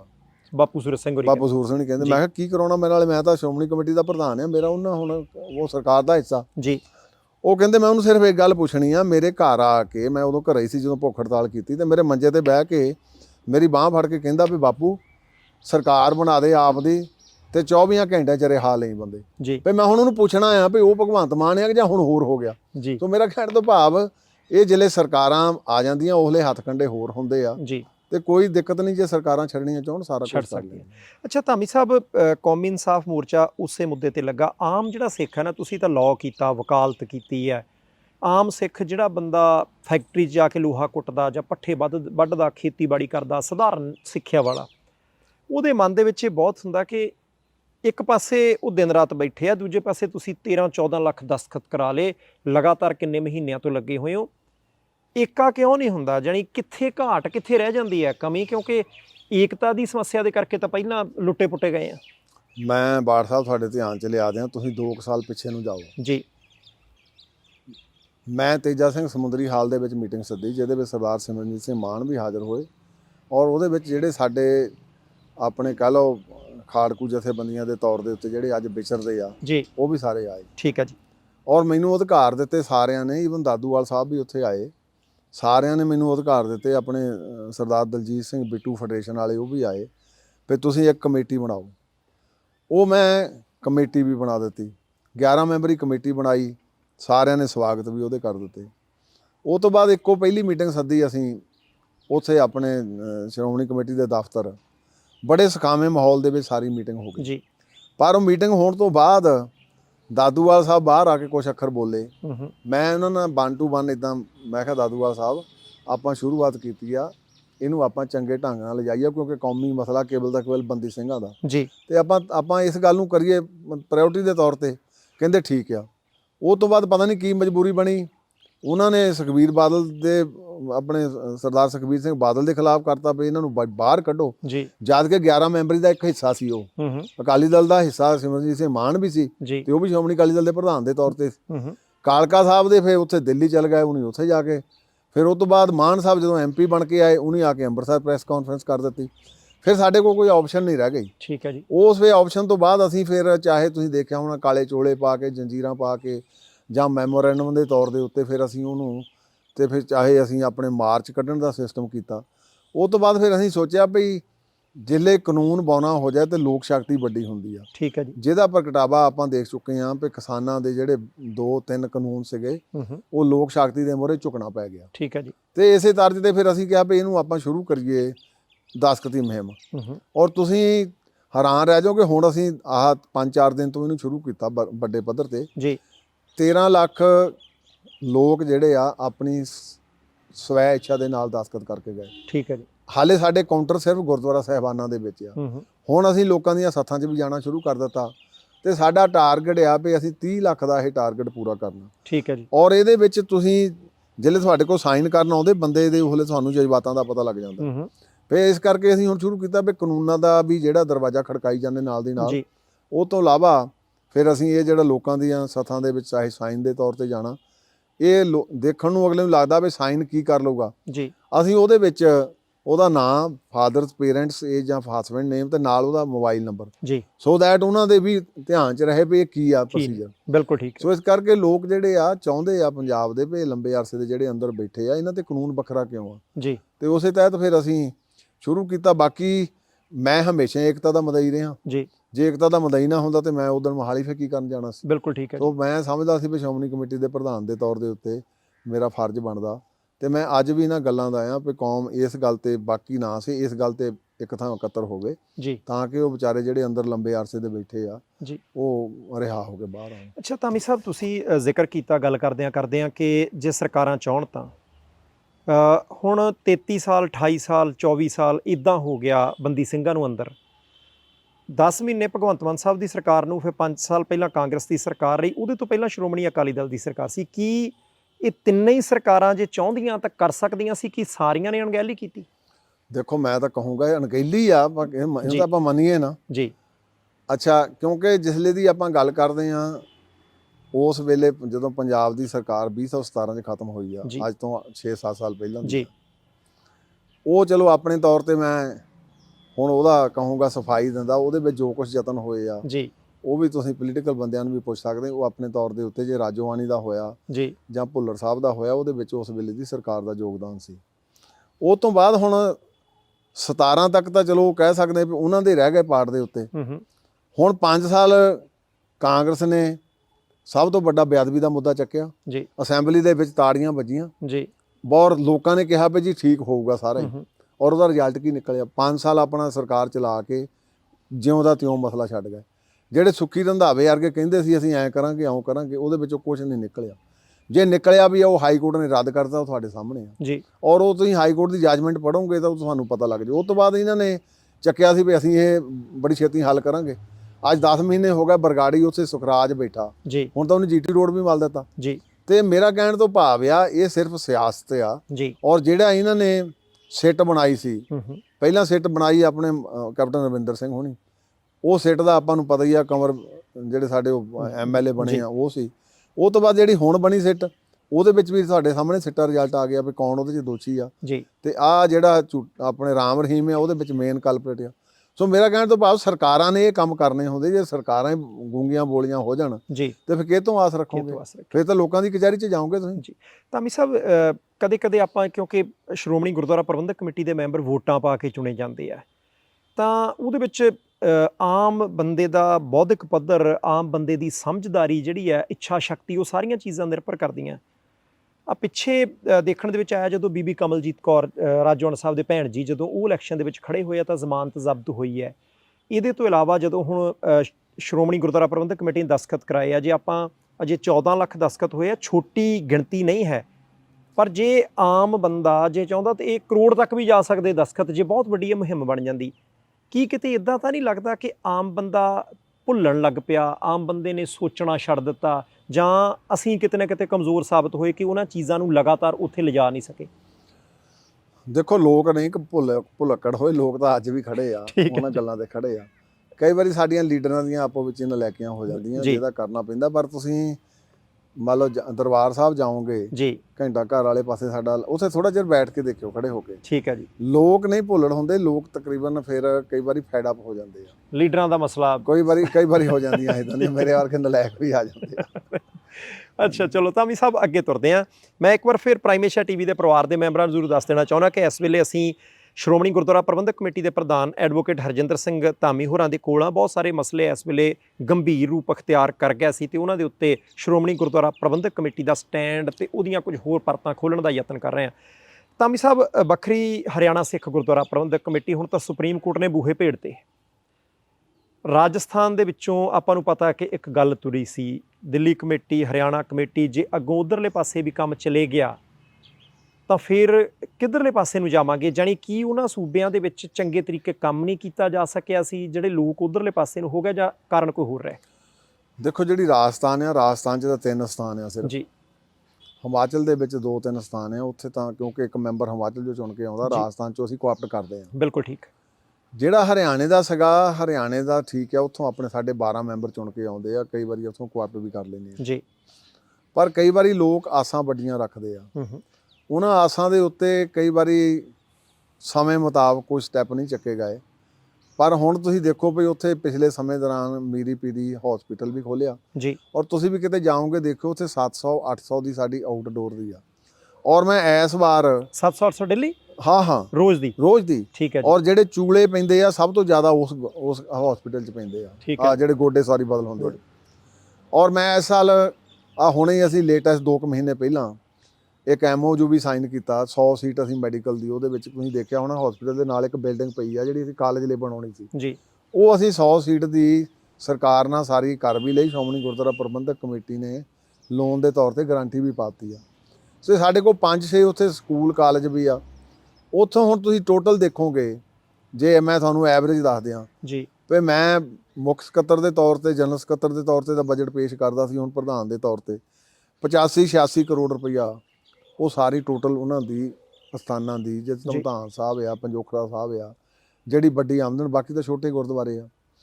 ਫਿਰ ਉਹਦੇ ਵਿੱਚੋਂ ਸ਼੍ਰੋਮਣੀ ਗੁਰਦੁਆਰਾ ਪ੍ਰਬੰਧਕ ਕਮੇਟੀ ਸਿਰਫ ਵੱਧ ਤੋਂ ਵੱਧ ਜੇ ਲਊਗੀ ਤਾਂ 33 ਪੈਸੇ ਲਊ।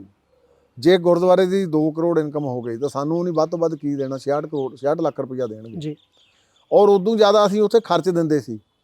ਪਰ ਕਿਉਂਕਿ ਸਰਕਾਰਾਂ ਦੇ ਹੱਥ ਲੰਬੇ ਆ, ਕਾਂਗਰਸ ਜਿਹੜੀ ਸੀ ਉਹ ਚਾਹੁੰਦੀ ਸੀ ਵੀ ਸਿੱਖਾਂ ਨੂੰ ਤੋੜ ਕੇ ਨਾਲੋਂ, ਤੇ ਇੱਕ ਕਾਂਗਰਸ ਸ਼ਾਇਦ ਫੁੱਡਾ ਜੀ ਉਦੋਂ, ਫਿਰ ਮੁੜ ਕੇ ਸ਼ਾਇਦ ਮੈਂ ਮੁੱਖ ਮੰਤਰੀ ਬਣ ਜਾਊਂ, ਉਹਦੇ ਲਈ ਜਦੋਜਹਿਦ ਬੜੀ ਲੰਬੀ ਹੋਈ। ਪਰ ਆਹ ਜਿਹੜੀ ਧਰਮ ਦੇ ਉੱਤੇ ਪਾਰਟੀ BJP ਖੜੀ ਆ, ਇਹਨੇ ਵੀ ਉਹੀ ਤਰਜ਼ ਦੇ ਉੱਤੇ ਕੰਮ ਕੀਤਾ। ਬੂਟਾ ਉਹ ਲਾ ਗਏ ਸੀਗੇ ਜੀ, ਇਹਨੇ ਬੂਟਾ ਦੇ ਉੱਤੇ ਪਾਣੀ ਪਾ ਕੇ ਤੇ ਉਹ ਸਾਰਾ ਮੈਂ ਸਮਝਦਾ ਅੱਜ ਬੜਾ ਵੱਡਾ ਸਿੱਖ ਪੰਥ ਦਾ ਨੁਕਸਾਨ ਕੀਤਾ। ਸਾਨੂੰ ਇਸ ਗੱਲ ਦੀ ਨਹੀਂ, ਕਈ ਵਾਰ ਲੋਕ ਕਹਿੰਦੇ ਸ਼ਾਇਦ ਗੋਲਕਾਂ ਦਾ ਝਗੜਾ, ਕੋਈ ਸਾਡਾ ਝਗੜਾ ਨਹੀਂ, ਉਹ ਸਾਡੇ ਭਰਾ ਵੀ ਆ ਜੀ, ਸਿੱਖ ਹੀ ਆ, ਸਾਨੂੰ ਕੋਈ ਦਿੱਕਤ ਨਹੀਂ। ਸਿਰਫ ਇਹ ਸੀ ਵੀ ਇੱਕ ਕਿਉਂਕਿ ਸੈਂਟਰਲ ਐਕਟ ਆ, ਇਹ ਸੈਂਟਰਲ ਐਕਟ ਨੂੰ ਕਿਸੇ ਹਾਲਤ 'ਚ ਵੀ ਤੋੜਿਆ ਨਹੀਂ ਸੀ ਜਾ ਸਕਦਾ। ਹੁਣ ਦੇਖੋ ਪਾਰਲੀਮੈਂਟ ਸੁਪਰੀਮ ਆ, ਜਿਹੜੀ ਸੁਪਰੀਮ ਕੋਰਟ ਆ ਉਹ ਵੀ ਸੁਪਰੀਮ ਆ ਜੀ। ਇਹ ਮਸਲਾ ਤਾਂ ਪਾਰਲੀਮੈਂਟ ਦਾ ਸੀ। ਜੇ ਮਸਲਾ ਪਾਰਲੀਮੈਂਟ ਦਾ ਸੀ ਤਾਂ ਜਦੋਂ ਆਪਾਂ ਇੱਥੇ ਰਾਈਟ ਟੂ ਵੋਟ ਜਿਹੜਾ ਸਹਿਜਧਾਰੀਆਂ ਦਾ ਖਤਮ ਕੀਤਾ, ਸੁਪਰੀਮ ਕੋਰਟ 'ਚ ਤਾਂ ਨਹੀਂ ਹੋਇਆ ਜੀ। ਸੁਪਰੀਮ ਕੋਰਟ 'ਚੋਂ ਵਾਪਸ ਹੋ ਕੇ ਉਹਨੇ ਕਿਹਾ ਨਹੀਂ, ਇਹਦੇ ਵਿੱਚ ਬਾਈ ਨੋਟੀਫਿਕੇਸ਼ਨ ਨਹੀਂ ਹੋ ਸਕਦੀ, ਇਹ ਥਰੂ ਪਾਰਲੀਮੈਂਟ ਅਮੈਂਡਮੈਂਟ ਨਾਲ ਆਊਗਾ। ਤੇ ਆਪਾਂ ਅਮੈਂਡਮੈਂਟ ਕਰਾਈ ਤੇ ਮੋਦੀ ਸਾਹਿਬ ਦੇ ਵੇਲੇ ਹੋਈ ਆ, ਤੇ ਹੁਣ ਵੀ ਉਹੀ ਪੈਟਰਨ ਇੱਥੇ ਚਾਹੀਦਾ ਸੀ। ਪਰ ਇਹਨਾਂ ਨੇ ਫਿਰ ਉਹਨੂੰ ਕੀ ਕੀਤਾ, ਸੁਪਰੀਮ ਕੋਰਟ ਦੇ ਵਿੱਚ ਸੈਂਟਰ ਸਰਕਾਰ ਵੀ ਰਲ ਗਈ, ਪੰਜਾਬ ਸਰਕਾਰ ਵੀ ਉਸ ਤਰ੍ਹਾਂ ਤੇ ਆਰਗੂ ਕਰ ਗਈ, ਤੇ ਹਰਿਆਣੇ ਨੇ ਤਾਂ ਕਰਨਾ ਹੀ ਸੀ। ਉਹ ਫਿਰ ਜਿਹੜੇ ਵਕੀਲ ਇਹ ਰਲ ਜਾਣ ਨਾਲ ਸਾਰੇ ਇਕੱਠੇ ਹੋ ਕੇ ਜੀ ਫਿਰ ਜਿਹੜਾ ਫੈਸਲਾ ਐਗਜ਼ੈਕਟਿਵ ਨੇ ਕਰਨਾ ਸੀ ਉਹਦੀ ਮੋਹਰ ਫਿਰ ਸੁਪਰੀਮ ਕੋਰਟ ਤੋਂ ਲਵਾਤੀ ਜੀ। ਉਹ ਹੁਣ ਸੁਪਰੀਮ ਕੋਰਟ ਤੋਂ ਜਿਹੜੇ ਮੋਹਰ ਲੱਗੀ ਫਿਰ ਮੋਹਰੇ ਕੋਈ ਬੰਦੇ ਕੋਈ ਚਾਂਸ ਹੀ ਨਹੀਂ ਰਹਿ ਜਾਂਦਾ। ਪਰ ਮੇਰਾ ਅੱਜ ਵੀ ਮੰਨਣਾ ਆ ਜੀ ਕਿ ਭਾਵੇਂ ਸੁਪਰੀਮ ਕੋਰਟ ਦਾ ਫੈਸਲਾ ਹੋ ਵੀ ਗਿਆ, ਜੇ ਸੈਂਟਰਲ ਐਕਟ ਦੇ ਤੌਰ ਦੇ ਉੱਤੇ ਪਾਰਲੀਮੈਂਟ ਸੁਪਰੀਮ ਆ, ਲੈਜਿਸਲੇਚਰ ਸੁਪਰੀਮ ਆ, ਤੇ ਉਹ ਸਟੇਟ ਦਾ ਸਬਜੈਕਟ ਹੀ ਨਹੀਂ ਸੀਗਾ। ਠੀਕ ਹੈ ਜੀ। ਤੇ ਉਹ ਇਹਨੇ ਆਪਣੇ ਇੱਕ ਸਿਸਟਮ ਨੂੰ ਹੋਰ ਖਤਮ ਕਰਕੇ ਸਿੱਖਾਂ ਦੇ ਵਿੱਚ ਵੰਡੀ ਪਾਤੀ ਆ। ਉਹਦਾ ਅਲਟੀਮੇਟਲੀ ਆਬਜੈਕਟ ਬਾਠ ਸਾਹਿਬ ਤੁਸੀਂ ਤਾਂ ਬਹੁਤ ਵਿਚਰਦੇ ਆ। ਕਿਸੇ ਵੇਲੇ ਸਾਡਾ ਆਪਣੇ ਹਜੂਰ ਸਾਹਿਬ ਤਖਤ ਦੇ ਵਿੱਚ ਸਾਡੇ ਸ਼੍ਰੋਮਣੀ ਕਮੇਟੀ ਦੀ ਨੁਮਾਇੰਦਗੀ ਹੁੰਦੀ ਹੈ, ਅੱਜ ਵੀ ਭਾਵੇਂ ਹੁਣ ਘਟ ਗਈ ਜੀ। ਉਸੇ ਚੁਣੀ ਹੋਈ ਕਮੇਟੀ ਦੇ ਥਾਂ ਤੇ ਅੱਜ ਇਹਨੇ ਲਾਤਾ ਐਡਮਿਨਿਸਟ੍ਰੇਟਰ ਲਾਏ ਆ ਪਸਰੀਜਾ ਜੀ, ਚਲੋ ਸਤਿਕਾਰਯੋਗ ਆ ਜੀ। ਪਿੱਛੇ ਰੌਲਾ ਤੁਹਾਡੇ ਸਾਹਮਣੇ ਪਟਨਾ ਸਾਹਿਬ ਦਾ ਪਿਆ। ਉਹ ਤੋਂ ਇਲਾਵਾ ਫਿਰ ਤੁਸੀਂ ਦੇਖੋ ਵੀ ਨਾਨਕ ਮਤਾ ਸਾਡੇ ਉਹਦੀ ਚੋਣ ਹੋਈ ਮੈਂਬਰਾਂ ਦੀ ਜੀ, ਉੱਥੇ ਤੁਸੀਂ ਜਿਹੜਾ ਇਹਨਾਂ ਨੇ ਜਨਰਲ ਸਕੱਤਰ ਬਣਾਇਆ ਆ, ਉਹ ਮੈਨੂੰ ਕਹਿਣ 'ਚ ਕੋਈ ਗਰੇਜ ਨਹੀਂ, RSS ਦਾ ਕੱਟੜ ਵਰਕਰ ਆ, ਉਹਨੇ ਸਾਰਿਆਂ ਨੇ ਘਮਾਇਆ ਪਿਆ ਉੱਥੇ ਲੋਕਲ ਪ੍ਰਸ਼ਾਸਨ ਕਰਦਾ। ਹਾਂ ਉੱਥੇ ਜਿਹੜਾ ਜਨਰਲ ਸਕੱਤਰ ਆ ਉਹ ਨਾਨਕ ਮਤੇ ਦਾ। ਠੀਕ ਹੈ ਜੀ। ਫਿਰ ਅੱਛਾ ਮੈਂ ਸਭ ਨੂੰ ਮਜ਼ੇਦਾਰ ਗੱਲ ਦੱਸਦਾ, ਮੈਂ ਕਿਉਂਕਿ ਦਿੱਲੀ ਦੇ ਵਿੱਚ ਆਪ ਮੈਂਬਰ ਆ ਜੀ। ਜਦੋਂ ਸਿਰਸਾ ਸਾਹਿਬ ਮੈਂ ਉਦੋਂ ਮੁੱਖ ਸਕੱਤਰ ਸੀ, ਇਹਨਾਂ ਦਾ ਨਾਂ ਪਾ ਕੇ ਭੇਜਿਆ, ਚਲੋ ਉਹ ਟੈਸਟ ਦੇ ਜਿੱਦਾਂ ਵੀ ਪ੍ਰੋਸੈਸ ਦੇ ਵਿੱਚੋਂ ਨਹੀਂ ਗੋ ਥਰੂ ਹੋਏ, ਉਸ ਤੋਂ ਬਾਅਦ ਮੈਂ ਇੱਥੋਂ ਸ਼੍ਰੋਮਣੀ ਕਮੇਟੀ ਵੱਲੋਂ ਮੈਂ ਗਿਆ ਰਿਪਰੈਜ਼ੈਂਟੇਟਿਵ, ਔਰ ਮੈਂ ਉਸ ਪ੍ਰਧਾਨਗੀ ਵਾਲੇ ਦਿਨ ਹਾਜ਼ਰ ਸੀ ਜੀ। ਪਰ ਉੱਥੇ ਹੁਣ ਕਹੋਗੇ ਵੀ ਧਾਮੀ ਬਾਹਰ ਆ ਗਿਆ ਕਰਕੇ ਸ਼ਾਇਦ ਬੋਲਦਾ ਇਹ ਗੱਲਾਂ ਜੀ, ਪਰ ਮੈਂ ਉਦਣ ਵੀ ਇਸ ਗੱਲ ਨੂੰ ਦੇਖਦਾ ਸੀ ਵੀ ਇਹ ਜਿਹੜੀਆਂ ਆਪਾਂ ਲੀਹਾਂ ਪਾ ਰਹੇ ਹਾਂ ਇਹ ਕਿਸੇ ਵੇਲੇ ਸਾਡੇ ਲਈ ਕੰਡੇ ਬੀਜੇ ਚੁਗਣੇ ਪੈਣਗੇ। ਤੇ ਉਹ ਸਿੱਧੇ ਸ਼ਰੇਆਮ ਉੱਥੇ ਸਰਕਾਰ ਦੀ ਦਖਲਅੰਦਾਜ਼ੀ ਦੇ ਨਾਲ ਸ਼ਰਨੇ ਹੋਣੀ ਸੀ, ਲੜ ਝਗੜ ਕੇ ਚੱਲ ਗਿਆ ਬਾਹਰ ਜੀ। ਫਿਰ ਉਹ ਜਿੱਦਾਂ ਵੋਟਿੰਗ ਹੋਈ ਫਿਰ ਤਾਂ ਇੱਕ ਪਾਸੜੇ ਸੀਗਾ ਨਾ ਸਾਰੀ ਗੱਲ। ਸੋ ਇਸ ਕਰਕੇ ਦਿੱਲੀ ਦੇ ਉੱਤੇ ਵੀ ਹੋ ਗਿਆ ਜੀ, ਹੁਣ ਹਰਿਆਣੇ ਦੇ ਵਿੱਚ ਵੀ ਆ ਗਏ ਜੀ। ਆਹ ਜਿਹੜੇ ਹੁਣ ਲੋਹ ਟੋਪ ਦੀਆਂ ਤੁਸੀਂ ਗੱਲਾਂ ਕਰ ਰਹੇ ਆ ਜਾਂ ਅਕਾਲ ਤਖਤ ਨੂੰ ਚੁਣੌਤੀ ਦੇਣ ਦੀਆਂ ਗੱਲਾਂ ਕਰ ਰਹੇ, ਇਹ ਗਾਂ ਇੱਕ ਸਟੈਪ ਆ ਜੀ। ਮੈਂ ਅਤਕਥਨੀ ਨਹੀਂ ਕਹਿ ਰਿਹਾ, ਉਹ ਕਹਿੰਦੇ ਆ ਵੀ ਜੇ ਪਟਨਾ ਸਾਹਿਬ ਬੋਰਡ ਬਣ ਗਿਆ ਤੇ ਜੇ ਆਪਣੇ ਹਜੂਰ ਸਾਹਿਬ ਬੋਰਡ ਬਣ ਗਿਆ ਤੇ ਬਾਈ ਨੋਟ ਆਪਣੇ ਕੇਸਗੜ੍ਹ ਬਣਾ ਦਈਏ ਜੀ, ਅਕਾਲ ਤਖਤ ਬਣਾ ਦਈਏ ਬੋਰਡ, ਦਮਦਮਾ ਸਾਹਿਬ ਦਾ ਬਣਾ ਦਈਏ, ਸਿੱਖ ਸ਼੍ਰੋਮਣੀ ਕਮੇਟੀ ਆਪਣੇ ਲੜੀ ਜਾਣਗੇ ਗੁਰਦੁਆਰਿਆਂ ਦੇ ਵਿੱਚ ਤੇ ਪ੍ਰਬੰਧ ਸਾਡੇ ਕੋਲ ਸਿੱਧਾ ਆ ਜਾਵੇ। ਠੀਕ ਹੈ। ਸੋ ਇਸ ਕਰਕੇ ਇਹ ਇਹਨਾਂ ਦੀ ਜਿਹੜੀ ਸੋਚ ਆ, ਮੈਂ ਸਮਝਦਾ ਆ ਇਹ ਸ਼ੁਰੂਆਤ ਆ। ਇਹ ਜਦੋਂ ਆਪਾਂ ਕਹਿੰਦੇ ਨੇ ਵੀ ਬੰਦਾ ਵੀ ਕਿੰਨੀ ਕੁ ਝੱਲਦਾ ਆ, ਜੇ ਝਾਲ ਚੱਲ ਗਿਆ ਫਿਰ ਤਾਂ ਅਗਲੇ ਉੱਤੇ ਗਲਬਾ ਪਾ ਹੀ ਲੈਂਦੇ ਆ, ਤੇ ਜੇ ਝਾਲ ਨਾ ਝੱਲੋ ਜਿੱਦਾਂ ਫੇਰ ਬੰਦਾ ਨਾ ਮਾ ਕੇ ਲਾ ਕੇ ਸਿੱਟਦਾ ਤੇ ਦੂਆ ਫਿਰ ਮੁੜ ਕੇ ਯਤਨ ਹੀ ਨਹੀਂ ਕਰਦਾ ਹੱਥ ਲਾਉਣ ਦਾ। ਸੋ ਇਸ ਕਰਕੇ ਗੁਰੂ ਸਾਹਿਬ ਕਿਰਪਾ ਕਰਨ, ਮੈਂ ਇਹਨਾਂ ਗੱਲਾਂ 'ਚ ਬਹੁਤ ਕਹ ਲਓ ਬਈ ਚਲਾਵਾਂ ਨਹੀਂਗਾ, ਮੈਂ ਪਹਿਰਾ ਦੇਣ ਵਾਲਾ। ਅੱਛਾ ਧਾਮੀ ਸਾਹਿਬ, ਮੈਨੂੰ ਇੱਕ ਗੱਲ ਦੱਸਿਓ, ਬਹੁਤ ਵਾਰੀ ਨਾ ਪਿਛਲੇ ਸਮੇਂ ਚਰਚਾ ਛਿੜੀ ਸੀ ਕਿ ਸ਼੍ਰੋਮਣੀ ਗੁਰਦੁਆਰਾ ਪ੍ਰਬੰਧਕ ਕਮੇਟੀ ਦੇ ਜਿਹੜੇ ਪ੍ਰਧਾਨ ਜਾਂ ਜਨਰਲ ਸਕੱਤਰ ਹੁੰਦੇ ਆ, ਤਾਕਤਾਂ ਬੜੀਆਂ ਹੁੰਦੀਆਂ ਕਿ ਜਿੰਨਾ ਮਰਜ਼ੀ ਤੇਲ ਖਰਚੋ। ਮੈਂ ਇਹ ਪੁੱਛਣਾ ਚਾਹੁੰਦਾ ਅੱਜ ਜ਼ਰੂਰ ਕਿ ਐਡਵੋਕੇਟ ਹਰਜਿੰਦਰ ਸਿੰਘ ਧਾਮੀ, ਅਸੀਂ ਪਿੱਛੇ ਛੱਡ ਦਿੱਤਾ ਸਾਰਾ ਕੁਝ, ਮਹੀਨੇ ਦਾ ਸ਼੍ਰੋਮਣੀ ਗੁਰਦੁਆਰਾ ਪ੍ਰਬੰਧਕ ਕਮੇਟੀ ਦੇ ਪ੍ਰਧਾਨ ਦੇ ਤੌਰ ਤੇ ਮਿਹਨਤਾਨਾ ਕਿੰਨੇ ਕੁ ਲੱਖ ਹੈ, ਸਾਧਨ ਕਿੰਨੇ ਕੁ ਮਿਲੇ ਆ, ਕਿੰਨੇ ਕੁ ਦਾ ਤੇਲ ਤੁਹਾਡੀ ਜਿਹੜੀ ਹੈ SGPC ਦੀ ਗੱਡੀ ਜਿਹੜੀ ਤੁਸੀਂ ਵਰਤਦੇ ਹੋ ਪੀ ਜਾਂਦੀ ਹੈ, ਸੁੱਖ ਸਹੂਲਤਾਂ ਹੋਰ ਕਿਹੜੀਆਂ ਮਿਲੀਆਂ, ਅੱਜ ਰੱਖਿਓ ਨਾ ਲਕੋ ਕੋਈ ਵੀ।